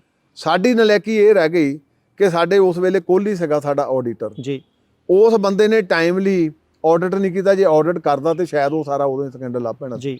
ਇਹ ਤਾਂ ਜਦੋਂ 18 ਦੇ ਵਿੱਚ ਸਰਕਾਰੀ ਆਡਿਟ ਹੋਇਆ ਜੀ, ਉਸ ਵੇਲੇ ਆਇਆ ਵੀ ਇਹ ਕਿੱਥੋਂ ਗਲਤੀ ਹੋਈ ਆ। ਜਾਨੀ ਉਹਨਾਂ ਸਰੂਪਾਂ ਦੇ ਪੈਸੇ ਵਟ ਲਏ ਉਹਨਾਂ ਬੰਦੇ, ਪੈਸੇ ਵਟ ਲਏ। ਅੱਛਾ, ਉਹਦੇ ਵਿੱਚ ਇਹ ਨਲਾਇਕੀ ਕੀ ਹੋਈ ਜੀ, ਵੀ ਉਹ ਬੰਦੇ ਨੂੰ ਪਹਿਲਾਂ ਵੀ ਇੱਕ 9,81,000 ਰੁਪਈਆ ਪਿਆ ਕਮਲਜੀਤ ਨੂੰ ਤੇ ਬਾਜ ਸਿੰਘ ਨੂੰ। ਠੀਕ ਹੈ। ਉਹ ਵੀ ਉਹਨੇ ਤਾਰੇ। ਅੱਛਾ, ਮੈਂ ਉਹ ਜਿਹੜਾ ਬਾਜ ਸਿੰਘ ਆ ਉਹਨੂੰ ਕਿਹਾ ਵੀ ਤੂੰ ਉਹਦੇ ਥਾਂ ਤੇ ਕਿਉਂ ਪੈਸੇ ਤਾਰੇ ਇਹ ਜੀ। ਉਹਦੀ ਕੁੜੀ ਉੱਥੇ ਪੜ੍ਹਦੀ ਸੀ, ਆਪਣੇ MBBS ਕਰਦੀ ਸੀ ਕਮਲਜੀਤ ਦੀ ਰਸ਼ੀਆ 'ਚ ਜੀ, ਤੇ ਉਹਨੂੰ ਪੈਸੇ ਧੇਲੇ ਦੀ ਲੋੜ ਹੁੰਦੀ ਸੀ। ਉਹ ਕਹਿੰਦਾ ਜੀ ਮੈਂ ਤਾਰ ਦਿੱਤੇ। ਮੈਂ ਕਿਹਾ ਵੀ ਤੂੰ ਵੀ ਓਡਾ ਦੋਸ਼ੀ ਆ ਜੀ। ਉਹ ਤੋਂ ਬਾਅਦ ਉਹਨਾਂ ਨੂੰ ਚਾਹੀਦਾ ਸੀ ਵੀ ਉੱਥੋਂ ਬਦਲ ਦਿੰਦੇ ਜੀ, ਬਦਲੇ ਨਹੀਂ ਗਏ। SCPC ਨੇ ਬਦਲੇ ਨਹੀਂ ਉਹ ਬਦਲ ਨਾ ਕਰਕੇ, ਕਿਉਂਕਿ ਮੈਂ ਤਾਂ ਫਿਰ ਬਾਅਦ 'ਚ ਆਇਆ ਜੀ। ਜੇ ਤਾਂ ਬਦਲ ਦਿੰਦੇ ਤਾਂ ਸ਼ਾਇਦ ਇਸ ਗੱਲ ਤੋਂ ਬਚਾਅ ਹੋ ਜਾਂਦਾ ਜੀ। ਉਹਦਾ, ਕਿਉਂਕਿ ਮੂੰਹ ਪਿਆਇਆ ਸੀ। ਉਹਨੇ ਸਰੂਪ ਤਾਂ ਜਿੱਥੇ ਐਜ ਪਰ ਜਿੱਦਾਂ ਜਾਂਦੇ ਆ ਹੁਣ ਵੀ ਜਾਂਦੇ ਆ ਉਦਾਂ ਹੀ ਹੁਣ ਥਾਂ ਥਾਂ ਹੀ ਕਹਿਣਗੇ ਧਾਮੀ ਤੂੰ ਦੱਸ ਜੀ, ਮੇਰੇ ਤੇ ਵੀ ਸਵਾਲ ਉਠਾਉਂਦੇ ਆ ਜੀ। ਇਹ ਥਾਂ ਥਾਂ ਹੀ ਧਾਮੀ ਨੇ ਤਾਂ ਭੇਜੇ ਨਹੀਂ ਜੀ, ਭੇਜੇ ਤਾਂ ਕਮਲਜੀਤ ਨੇ ਤਾਂ ਬਾਜ ਸਿੰਘ ਨੇ ਜਾਂ ਗੁਰਬਚਨ ਸਿੰਘ ਉੱਥੇ ਜਿਹੜਾ ਆਪਣੇ ਸੀਗਾ ਅਮੀਤ ਸਕੱਤਰ ਸੀਗਾ ਜੀ। ਉਹ ਗਏ ਜਿਹੜੇ ਜਿੱਥੋਂ ਇਹਨਾਂ ਨੂੰ ਇਨ ਡਿਊ ਕੋਰਸ ਆਫ ਲਾ ਇਹਦੀ ਇੱਕ ਵੱਡੀ ਵੈਰੀਫਿਕੇਸ਼ਨ ਹੁੰਦੀ ਹੈ ਉਹਦੇ ਮੁਤਾਬਕ ਜਾਂਦੇ ਆ। ਠੀਕ ਹੈ ਜੀ। ਮੁਤਾਬਕ ਨਹੀਂ ਜਿਹੜੇ ਉੱਥੋਂ ਸਤਿਗੁਰੂ ਜੀ ਦੇ ਸਰੂਪ ਗੱਡੀ 'ਚ ਸ਼ੋਭਤ ਕਰਦੇ ਆ ਜੀ, ਉਹ 6-7 ਥਾਂ ਦੇ ਉਹਦੀ ਚੈਕਿੰਗ ਹੁੰਦੀ ਆ। ਠੀਕ ਹੈ ਜੀ। ਫਿਰ ਉਹ ਜਾਂਦੇ ਆ ਜੀ। ਉਹ ਹੁਣ ਸੀਗੀ ਤਾਂ ਘਪਲੇਬਾਜ਼ੀ ਉਸ ਮਸਲੇ ਦੀ। ਤੇ ਮੈਂ ਫਿਰ ਬਾਜ ਸਿੰਘ ਦੀਆਂ, ਤੁਸੀਂ ਮੇਰੇ ਕੋਲ ਸਾਰਾ ਜਿਹੜਾ ਉਹਨਾਂ ਦਾ ਟਰਾਇਲ ਕਨਕਲੂਡ ਹੋਇਆ ਔਰ ਬਾਜ ਸਿੰਘ ਨੇ ਆਪ ਵੀ ਤੁਸੀਂ ਕੱਢ ਲਓ ਉਹਨਾਂ ਦੀਆਂ ਜਿਹੜੀਆਂ ਵਾਇਰਲ ਕਰਦੇ ਆ ਜੀ। ਉਹਦੇ ਵਿੱਚ ਉਹਨੇ ਕਿਹਾ ਵੀ ਕਿਤੇ ਨਹੀਂ ਇਹ ਸਿਰਫ ਘਪਲੇਬਾਜ਼ੀ ਆ ਜੀ। ਗੁਰਬਚਨ ਸਿੰਘ ਜਿਹੜਾ ਮੀਤ ਸਕੱਤਰ ਆ ਜਿਹੜਾ ਹੁਣ ਡਿਸਮਿਸ ਕੀਤਾ ਜੀ, ਉਹ ਵੀ ਕਹਿ ਰਿਹਾ ਵੀ ਇਹ ਘਪਲੇਬਾਜ਼ੀ ਆ। ਇਹ ਮੈਂ ਨਹੀਂ ਕਹਿ ਰਿਹਾ, ਇਹ ਉਹ ਕਹਿ ਰਹੇ ਆ, ਰਿਪੋਰਟ ਕਹਿ ਰਹੀ। ਜੀ। ਹੁਣ ਉਹਦੇ ਵਿੱਚ ਕੀ ਸੀਗਾ ਵੀ ਜੇ ਤਾਂ ਉਹ ਟਾਈਮਲੀ ਦੇਖ ਲੈਂਦੇ ਵੀ ਉਹਨੇ ਕੀਤਾ ਕੀ ਚਾਤਰ, ਉਹਨੇ ਉਹ ਮਹਾਰਾਜ ਦੇ ਸਰੂਪ ਲੈਜਰ ਤੇ ਚੜਾਏ ਨਹੀਂ ਜੀ, ਲੈਜਰ ਤੇ ਚੜਾਏ ਨੇ ਤਾਂ ਨੈਚੁਰਲੀ ਫਿਰ ਵੀ ਸਿੱਧੇ ਦੇਤੇ ਪੈਸੇ ਕੋਲ ਰੱਖ ਪੈਸੇ ਜੇਬ ਨਾਲ ਪਾ ਲਏ ਜੀ। ਉੱਥੇ ਚਾਹੀਦਾ ਸੀ ਉਹਦੇ ਤੇ ਬਾਹਰ ਹੋ ਜਾਂਦਾ ਤੇ ਉਹ ਮਸਲਾ ਸਾਰਾ ਜਿਹੜਾ ਸੀ ਸੌਟ ਆਊਟ ਹੋ ਸਕਦਾ ਸੀ ਉਸ ਵੇਲੇ। ਪਰ ਉਹ ਬੇਈਮਾਨ ਨੇ ਮੰਨ ਲਓ ਆਪ ਵੀ ਬਦਨਾਮ ਹੋਣਾ ਸੀ, ਸ਼੍ਰੋਮਣੀ ਗੁਰਦੁਆਰਾ ਪ੍ਰਬੰਧਕ ਕਮੇਟੀ ਨੂੰ ਵੀ ਬਦਨਾਮ ਕੀਤਾ। ਪਰ ਐਟ ਲਾਰਜ ਫੁੱਲ ਡਿਟੇਲ ਉਹ ਮੈਂ ਥੋੜੇ ਦਿਨਾਂ ਦੇ ਵਿੱਚ ਉੱਥੇ ਆਪਣੇ ਦਫ਼ਤਰ 'ਚ ਬੈਠ ਕੇ ਉਹਦੇ fact and figure sorry detail ਦੇ ਦਿਓ, ਸਾਰੀ ਮੈਂ ਡਿਟੇਲ ਦਊਂਗਾ। ਠੀਕ ਹੈ। ਪਰ ਮੈਂ ਤੁਹਾਡੇ ਜਰੀਏ ਕਹਿਣਾ ਚਾਹੁੰਦਾ ਵੀ ਇਹਨੂੰ ਆਪਾਂ, ਕਿਉਂਕਿ ਸਤਿਗੁਰੂ ਜੀ ਦੀ ਬੇਅਦਬੀ ਜੇ ਹੋਵੇ ਕੋਈ ਸਿੱਖ ਬਰਦਾਸ਼ਤ ਨਹੀਂ ਕਰੂ, ਮੈਂ ਵੀ ਨਹੀਂ ਕਰੂੰਗਾ। ਬਿਲਕੁਲ ਠੀਕ। ਧਾਮੀ ਦਾ ਪ੍ਰਧਾਨ ਦੇ ਤੌਰ ਤੇ ਕਿਉਂ ਕਰੂਗਾ ਜੀ। ਇੱਕ ਤਾਂ ਲਫ਼ਜ਼ ਬੇਅਦਬੀ ਨਾ ਇਹਦੇ ਨਾਲ ਜੋੜੋ, ਨਹੀਂ ਜੋੜਨਾ ਚਾਹੀਦਾ, ਕਿਉਂਕਿ ਇਹ ਜੋੜਨ ਦਾ ਮਤਲਬ ਆ ਵੀ ਸ਼ਾਇਦ ਅਸੀਂ ਬਹੁਤ ਵੱਡੀ ਗੁਖਨਾਮੀ ਕਰ ਗਏ ਤੇ ਮੈਂ ਉਹ ਸੰਸਥਾ ਦਾ ਪ੍ਰਧਾਨ ਕਿਉਂ ਰਹੂੰਗਾ ਜਿੱਥੇ ਬੇਅਦਬੀ ਹੋਊ। ਠੀਕ ਹੈ ਜੀ। ਸੈਕੰਡ ਥਿੰਗ ਜਿਹੜੀ ਆ ਵੀ ਉਹ ਸਰੂਪ ਕਿੱਥੇ ਗਏ ਆ। ਇਹ ਸਰੂਪ ਜਿਹੜੇ ਆ ਕਮਲਜੀਤ ਨੇ ਇਨ ਡਿਊ ਕੋਰਸ ਆਫ ਲਾ ਜਿਹੜੇ ਸੀ ਉਹ ਭੇਜੇ ਆ। ਠੀਕ ਹੈ ਜੀ। ਜਿੱਥੇ ਜਾਂਦੇ ਸੀ ਜੀ। ਉਹਲਾ ਤਾਂ ਇਹ ਰੱਖ ਲਿਆ ਵੀ ਉਹ ਪੈਸੇ ਜਿਹੜੇ ਆ ਹੜੱਪ ਕਰਕੇ ਜੀ ਉਹ ਕਰ ਦਿੱਤਾ। ਅੱਛਾ, ਉਹਦੇ ਵਿੱਚ ਬਾਅਦ ਚ ਫਿਰ ਇਹਨੇ ਕੀਤਾ ਕੀ ਆ, ਇਹਨੇ ਕੋਵਿਡ ਦੇ ਸਮੇਂ ਦੌਰਾਨ, ਕਿਉਂਕਿ ਉਦੋਂ ਜਾਂਦਾ ਆਉਂਦਾ ਨਹੀਂ ਸੀ, ਦਫ਼ਤਰ ਤਾਂ ਬੰਦ ਪਏ ਸੀ ਜੀ, ਇਹਨੇ ਸਾਡੇ ਕੋਲ ਕੁਝ ਸਰੂਪ ਜਿਹੜੇ ਕੋਈ ਅੰਗ ਹੁੰਦੇ ਪਏ, ਕਈ ਵਾਰੀ ਅੰਗ ਵਿੱਚੋਂ ਕੁਝ ਨੁਕਸਾਨੇ ਜਾਂਦੇ ਆ, ਇਹਨੇ ਉਹਨਾਂ ਤੋਂ ਯਤਨ ਕੀਤਾ ਜਿੱਥੋਂ ਫਿਰ ਸਾਨੂੰ ਇਸ ਗੱਲ ਦਾ ਸਾਰਾ ਲੱਗਾ ਜੀ। ਇਹਦੇ ਵਿੱਚ ਗੁਰਬਚਨ ਸਿੰਘ ਜਿਲਤ ਸਾਜ ਨਾਲ ਰਲ ਗਏ। ਇਹਨੇ ਕਿਹਾ ਹੁਣ ਮੈਂ ਸਰੂਪ ਛਾਪ ਕੇ ਨਵੇਂ ਤੇ ਭਰਵਾਈ ਕਰ ਦਊਂਗਾ, ਠੀਕ ਹੈ, ਲੈਜਰਾਂ ਮੁਤਾਬਕ। ਫਿਰ ਉੱਥੋਂ ਚੋਰੀ ਦਾ ਫੜੀ ਜਾਣੀ ਸੀ ਜੀ। ਇਹ ਕਲਪਰੇਟ ਆ ਮੈਜਲਮੈਂਟ ਦਾ। ਠੀਕ ਹੈ ਜੀ। ਅਸੀਂ ਇਹ ਸੋਚ ਕੇ ਵੀ ਕਿਉਂਕਿ ਇਹ ਘਪਲੇਬਾਜ਼ੀ ਆ ਜੀ ਤੇ ਸ਼੍ਰੋਮਣੀ ਗੁਰਦੁਆਰਾ ਪ੍ਰਬੰਧਕ ਕਮੇਟੀ ਨੇ, ਕਿਉਂਕਿ ਇੱਕ ਸਰਵਿਸਮੈਨ ਦੇ ਉੱਤੇ ਤੁਸੀਂ ਇਨਕੁਆਇਰੀ ਕਰਕੇ ਉਹਨੂੰ ਕੱਢ ਸਕਦੇ ਆ ਜੀ ਅਸੀਂ ਉਹ ਡਿਊ ਕੋਰਸ ਆਫ ਲਾ ਸਾਰਾ ਤੁਹਾਨੂੰ ਮੈਂ ਉਹ ਦੇ ਵੀ ਦਊਂਗਾ ਉਦੋਂ ਨੂੰ ਜੀ ਉਹ ਅਸੀਂ ਫਿਰ ਸਾਰੇ ਹੁਣ ਜਿਹੜੇ ਆ ਕੱਢ ਦਿੱਤੇ। ਹੁਣ ਸਿਰਫ 2 ਰਹਿੰਦੇ ਆ, ਇੱਕ ਸਰਦਾਰ ਨਿਸ਼ਾਨ ਸਿੰਘ ਆ, ਜੀ ਇੱਕ ਸਰਦਾਰ ਮਨਜੀਤ ਸਿੰਘ ਆ। ਠੀਕ ਹੈ ਜੀ, ਬਾਕੀ ਸਾਰੇ ਅਸੀਂ ਕਨਕਲੂਡ ਕਰਤੇ, ਜਿਹੜੇ ਸੀਗੇ ਅਸੀਂ ਕਿਸੇ ਨੂੰ ਬਖਸ਼ਿਆ ਨਹੀਂ। ਬਖਸ਼ਿਆ ਨਹੀਂ ਸਾਰੇ ਉਹਨਾਂ ਦੇ ਫੰਡ ਵੀ ਜੀ, ਪਲੱਸ ਅਸੀਂ ਉਹਨਾਂ ਦੇ ਜਿੰਨੇ ਹੋਰ ਕੋਈ ਹੈਗੇ ਬੈਨੀਫਿਟ ਉਹ ਸਾਰੇ ਰੋਕ ਲਏ, ਰੋਕ ਲਓ। ਖਾਸ ਕਰਕੇ ਕਮਲਜੀਤ ਦੇ ਜੀ ਤੇ ਬਾਕੀਆਂ ਦੇ ਵੀ। ਬਾਕੀਆਂ ਦੇ ਵੀ ਸੋ ਇਸ ਕਰਕੇ ਇਹ ਬੇਅਦਬੀ ਦੇ ਨਾਲ ਸੰਬੰਧਿਤ ਨਾ ਦੇਖਿਆ ਇਹਦੇ ਨਾਲ ਸੰਬੰਧਿਤ ਨਹੀਂ। ਸੈਕੰਡ ਮੇਰਾ ਤੁਹਾਡਾ ਪੇਪਰ ਨਸ਼ੇ ਦੇ ਖਿਲਾਫ। ਹਾਂਜੀ ਜੀ ਅੱਛਾ, ਦੇਖੋ ਜਿਹੜਾ ਬਜਟ ਆ ਜੀ ਇਹ ਬਾਠ ਸਾਹਿਬ ਸਾਡੇ ਜਿੱਦਾਂ ਸ਼੍ਰੋਮਣੀ ਗੁਰਦੁਆਰਾ ਪ੍ਰਬੰਧਕ ਕਮੇਟੀ ਦਾ, ਮੈਂ ਵੀ ਤੁਹਾਨੂੰ ਦੱਸ ਦਿਆਂ ਵੀ 9 ਕਰੋੜ ਤੇ 61 ਲੱਖ ਰੁਪਈਆ 9 ਅਰਬ 61 ਕਰੋੜ ਰੁਪਈਆ ਬਜਟ ਸ਼੍ਰੋਮਣੀ ਕਮੇਟੀ ਦਾ ਜਦੋਂ ਮੈਂ ਸੀਗਾ ਆਪਣੇ ਜਨਰਲ ਸਕੱਤਰ। ਜੀ ਉਹ ਤੋਂ ਬਾਅਦ ਪਿਛਲਾ ਜਿਹੜਾ ਬਜਟ ਸੀ ਉਹ 9 ਅਰਬ ਤੇ 81 ਕਰੋੜ ਰੁਪਏ ਦਾ ਸੀ। ਹੂੰ ਹੁਣ ਇਹ 9 ਕਰੋੜ 81 ਕਰੋੜ ਨੂੰ ਤੁਸੀਂ 81 ਲੱਖ ਨੂੰ ਸਿੱਧੇ ਤੌਰ ਤੇ ਗਿਣੋ। ਜੀ ਇੱਕ ਗੁਰਦੁਆਰੇ ਦੀ ਜੇ 100 ਕਰੋੜ ਆਮਦਨ ਆ, ਜੀ ਸਪੋਜ਼ ਹੁਣ ਸੱਚਖੰਡ ਸ੍ਰੀ ਦਰਬਾਰ ਸਾਹਿਬ ਵੱਡੀ ਗੋਲਕ ਆ, ਜੀ ਜੇ ਉਹਨਾਂ ਦੀ 100 ਕਰੋੜ ਪ੍ਰਪੋਜ਼ਡ ਬਜਟ ਦੇ ਵਿੱਚ ਇਨਕਮ ਹੋ ਜਾਂਦੀ ਆ, ਹੂੰ ਉਹਨੇ ਸ਼੍ਰੋਮਣੀ ਕਮੇਟੀ ਨੂੰ ਵੱਧ ਤੋਂ ਵੱਧ 33 ਕਰੋੜ ਰੁਪਈਆ ਦੇਣਾ। ਅੱਛਾ ਜੀ, ਇੰਨਾ ਸਾਡਾ ਧਾਰਮਿਕ ਦਸਵੰਧ ਵਿਦਿਆ ਫੰਡ ਜੀ ਤੇ ਦੂਜੇ ਫੰਡ ਪਾ ਕੇ ਸਾਰੇ ਉਹ ਇੰਨੇ ਕੁ ਪੈਸੇ ਸਾਨੂੰ ਦਊਗਾ। ਬਾਕੀ ਜਿਹੜਾ 67 ਕਰੋੜ ਰੁਪਈਆ ਜੀ ਉਹਦੇ ਆਪਣੇ ਪ੍ਰਬੰਧ ਆ, ਉਹਨਾਂ ਦੇ ਆਪਣੇ ਲੰਗਰ ਪਾਣੀ, ਉਹਨਾਂ ਦੇ ਆਪਣੇ EMPLOYEES ਯਾਨੀ ਆ। 2/3 ਉੱਥੇ ਹੀ ਜਾਂਦਾ। ਹਾਂ ਜੀ ਅੱਛਾ, ਉਹਨਾਂ ਦਾ ਜਿਹੜਾ EMPLOYEES ਆ ਸਾਡੇ ਸ਼੍ਰੋਮਣੀ ਕਮੇਟੀ ਨਾਲੋਂ ਵੱਧ ਆ। ਠੀਕ ਹੈ ਜੀ, ਜਦੋਂ ਸਾਡਾ ਧਰਮ ਪ੍ਰਚਾਰ ਆ ਜੀ। ਉਹਨਾਂ ਦੇ EMPLOYEE ਵੱਖਰੇ ਆ। ਠੀਕ ਹੈ, ਇਹਨਾਂ ਦੇ ਸੱਚਖੰਡ ਸ੍ਰੀ ਦਰਬਾਰ ਸਾਹਿਬ ਦਾ ਸਭ ਤੋਂ ਵੱਡਾ ਸਟਾਫ ਆ। ਠੀਕ ਹੈ ਜੀ, ਉਹਨੀ ਸਟਾਰਟ ਉੱਥੇ ਖਰਚਣੇ ਆ। ਹੂੰ ਸਾਡੇ ਕੋਲ ਆ ਗਏ 33। ਜੀ ਉਹਨਾਂ 33 ਦੇ ਵਿੱਚੋਂ ਫਿਰ ਅਸੀਂ ਅੱਧੇ ਧਰਮ ਪ੍ਰਚਾਰ ਦੇ ਰੱਖ ਲੈਨੇ ਸਟੇਟ ਵੇ। ਠੀਕ ਹੈ ਜੀ, ਮੰਨ ਲਓ ਜੇ 33 ਕਰੋੜ ਆਇਆ ਤੇ 16.5 ਉਹਨਾਂ ਨੂੰ ਦੇ ਦਿੱਤਾ। ਜੀ ਬਾਕੀ ਜਿਹੜਾ 33 ਕਰੋੜ ਅਸੀਂ ਆਪ ਦੇ EMPLOYEES ਲਈ, ਹੂੰ ਅਸੀਂ ਆਪਣਾ ਸਾਡਾ ਜਨਰਲ ਬੋਰਡ ਫੰਡ ਹੁੰਦਾ ਉਹਦੇ ਲਈ, ਜੀ ਸਾਰਾ ਸਿਸਟਮ ਅਸੀਂ ਉਹਦੇ ਵਿੱਚੋਂ ਆਪਣਾ ਸ਼੍ਰੋਮਣੀ ਕਮੇਟੀ ਦਾ ਚਲਾਉਣਾ। ਠੀਕ ਹੈ ਜੀ, ਇਸ ਕਰਕੇ ਇਹ ਜਿਹੜੇ ਬਜਟ ਆਪਾਂ ਪ੍ਰਪੋਜ਼ ਕਰਦੇ ਆ, ਪਹਿਲਾਂ ਕੀ ਹੁੰਦਾ ਸੀ ਕਿ 100 ਕਰੋੜ ਵੀ ਗਿਣਿਆ ਜਾਣਾ ਤੇ ਜਿਹੜੇ 33 ਸੀ ਉਹ ਵੀ ਗਿਣੇ ਜਾਣੇ। 100 ਨੂੰ 133 ਕਰੋੜ ਕਰ ਦੇਣਾ, ਜਿਹੜਾ ਕਿ ਕਿਸੇ ਪੱਖ ਦਾ। ਅੱਛਾ, ਦੂਜੇ ਜਿਹੜੇ ਸਾਡੇ ਸੈਕਸ਼ਨ 87 ਦੇ ਗੁਰਦੁਆਰਾ ਸਾਹਿਬਾਨ ਆ, ਜੀ ਜਿੱਥੇ ਲੋਕਲ ਕਮੇਟੀਆਂ ਆਪਾਂ ਕਹਿੰਦੇ, ਉਹ ਸਾਨੂੰ 10% ਦਿੰਦੇ, ਪਰ ਉਹ ਤੁਸੀਂ ਕਢਾ ਕੇ ਲਿਸਟਾਂ ਦੇਖੋ, ਵਿਚਾਰੇ ਆਪਣੇ ਉਹਨੇ ਜੋਗੇ ਵੀ ਹੈ ਨਹੀਂ, ਕੁਝ ਵੀ ਨਹੀਂ ਹੁੰਦਾ, ਕੁਝ ਵੀ ਨਹੀਂ ਹੁੰਦਾ। ਅੱਛਾ, ਉਹਦਾ ਕੀ ਹੁੰਦਾ ਵੀ ਜੇ ਉਹਨੂੰ ਕੋਈ ਬਿਲਡਿੰਗ ਬਣਾਉਣੀ ਹੋਵੇ, ਹੋਰ ਅਸੀਂ ਪੁੱਛਦੇ ਪੈਸੇ ਹੈਗੇ, ਕਹਿੰਦੇ ਸਾਡੇ ਵੀ ਤਾਰ ਦਿਓ ਜਿਹੜਾ ਪੁਰਾਣਾ, ਤਾਂ ਕਰੋੜਾਂ ਰੁਪਏ ਉਵੇਂ ਖੜੇ ਆ। ਸੋ ਸ਼੍ਰੋਮਣੀ ਕਮੇਟੀ ਫਿਰ ਉਹ ਤੋਂ ਇਲਾਵਾ ਜਿਹੜਾ ਸਾਡੇ ਕੋਲ ਵੱਡਾ, ਅਸੀਂ ਗੁਰੂ ਰਾਮਦਾਸ ਮੈਡੀਕਲ ਕਾਲਜ ਦੇ ਵਿੱਚ ਜੀ ਗਾਇਨੀ ਅਸੀਂ ਫ੍ਰੀ ਰੱਖੀ ਆ। ਠੀਕ ਹੈ, ਉੱਥੇ ਅਸੀਂ ਕੋਈ ਦਿੱਕਤ ਨਹੀਂ ਰੱਖੀ। ਸ਼੍ਰੋਮਣੀ ਗੁਰਦੁਆਰਾ ਪ੍ਰਬੰਧਕ ਕਮੇਟੀ ਅੰਮ੍ਰਿਤਧਾਰੀ ਬੱਚੇ ਬੱਚੀਆਂ ਲਈ ਸਕਾਲਰਸ਼ਿਪ ਦਿੰਦੀ ਆ ਜੀ। ਸ਼੍ਰੋਮਣੀ ਗੁਰਦੁਆਰਾ ਪ੍ਰਬੰਧਕ ਕਮੇਟੀ ਵਿਦਿਆਰਥੀ ਗਰੀਬ ਫੰਡ ਅਸੀਂ ਰੱਖਿਆ ਹੈ, ਉੱਥੇ ਆਪਣਾ ਪੇ ਕਰਦੀ ਆ। ਉਹ ਤੋਂ ਇਲਾਵਾ ਅਸੀਂ ਸਕਾਲਰਸ਼ਿਪ ਦਿੰਦੇ ਆ ਜਿਨ੍ਹਾਂ ਨੂੰ ਧਾਰਮਿਕ ਪ੍ਰੀਖਿਆ ਆਪਾਂ ਕਹਿ ਲੈਂਦੇ ਆ ਜੀ। ਔਰ ਉਹ ਤੋਂ ਇਲਾਵਾ ਅਸੀਂ ਪਿਛਲੇ ਸਾਲ ਰੱਖਿਆ ਸੀ, ਪਰ ਉਹ ਸਾਡਾ ਕਾਮਯਾਬ ਨਹੀਂ ਹੋ ਸਕਿਆ। ਮੈਂ ਕਿਹਾ ਸੀ ਵੀ ਆਪਾਂ 3 ਤਖਤਾਂ ਤੇ ਇੱਕ ਸੱਚਖੰਡ ਸ੍ਰੀ ਦਰਬਾਰ ਸਾਹਿਬ 'ਚ ਇਹ ਕੈਮਿਸਟ ਸ਼ਾਪ ਜਿਹੜੀਆਂ ਜੀ ਇਹ ਫ੍ਰੀ ਚਲਾਈਏ, ਮੁਫਤ ਦਵਾਈ ਜੀ। ਪਰ ਉਹ ਸਾਡਾ ਹਾਲੇ ਕਾਮਯਾਬ ਨਹੀਂ ਹੋ ਸਕਿਆ, ਕਿਉਂਕਿ ਉਹਦੇ ਵਿੱਚ ਪ੍ਰਸਕ੍ਰਾਈਬ ਕਈ ਵਾਰੀ ਡਾਕਟਰ ਦਵਾਈਆਂ ਇਦਾਂ ਦੀਆਂ ਲਿਖ ਦਿੰਦੀਆਂ ਜਿਹੜੀ ਅਵੇਲੇਬਿਲਟੀ ਨਹੀਂ ਹੁੰਦੀ। ਠੀਕ ਹੈ। ਸੋ ਇਸ ਕਰਕੇ ਅਸੀਂ ਇਹ ਲਈ ਆਪਣੇ ਯਤਨ ਲੱਗੇ। ਹਾਂ, ਦੂਜਾ ਸਵਾਲ ਤੁਹਾਡਾ ਜਿਹੜਾ ਨਸ਼ੇ ਵਾਲਾ ਆ ਜੀ, ਇਹਦੇ ਲਈ ਹੁਣ ਅਸੀਂ ਐਤਕੀ ਬਜਟ ਦੇ ਵਿੱਚ ਪ੍ਰਪੋਜ਼ਡ ਕੁਝ ਹੋਰ ਵੱਖਰਾ ਰੱਖਾਂਗੇ। ਠੀਕ ਹੈ ਜੀ, ਕਿਉਂਕਿ ਇਹ ਬਹੁਤ ਵੱਡੀ ਲਾਹਨਤ ਬਣ ਚੁੱਕੀ ਆ ਔਰ ਪੰਜਾਬ ਦੀ ਜਵਾਨੀ ਇਸ ਲਈ ਰੁੜ ਰਹੀ ਆ ਜੀ।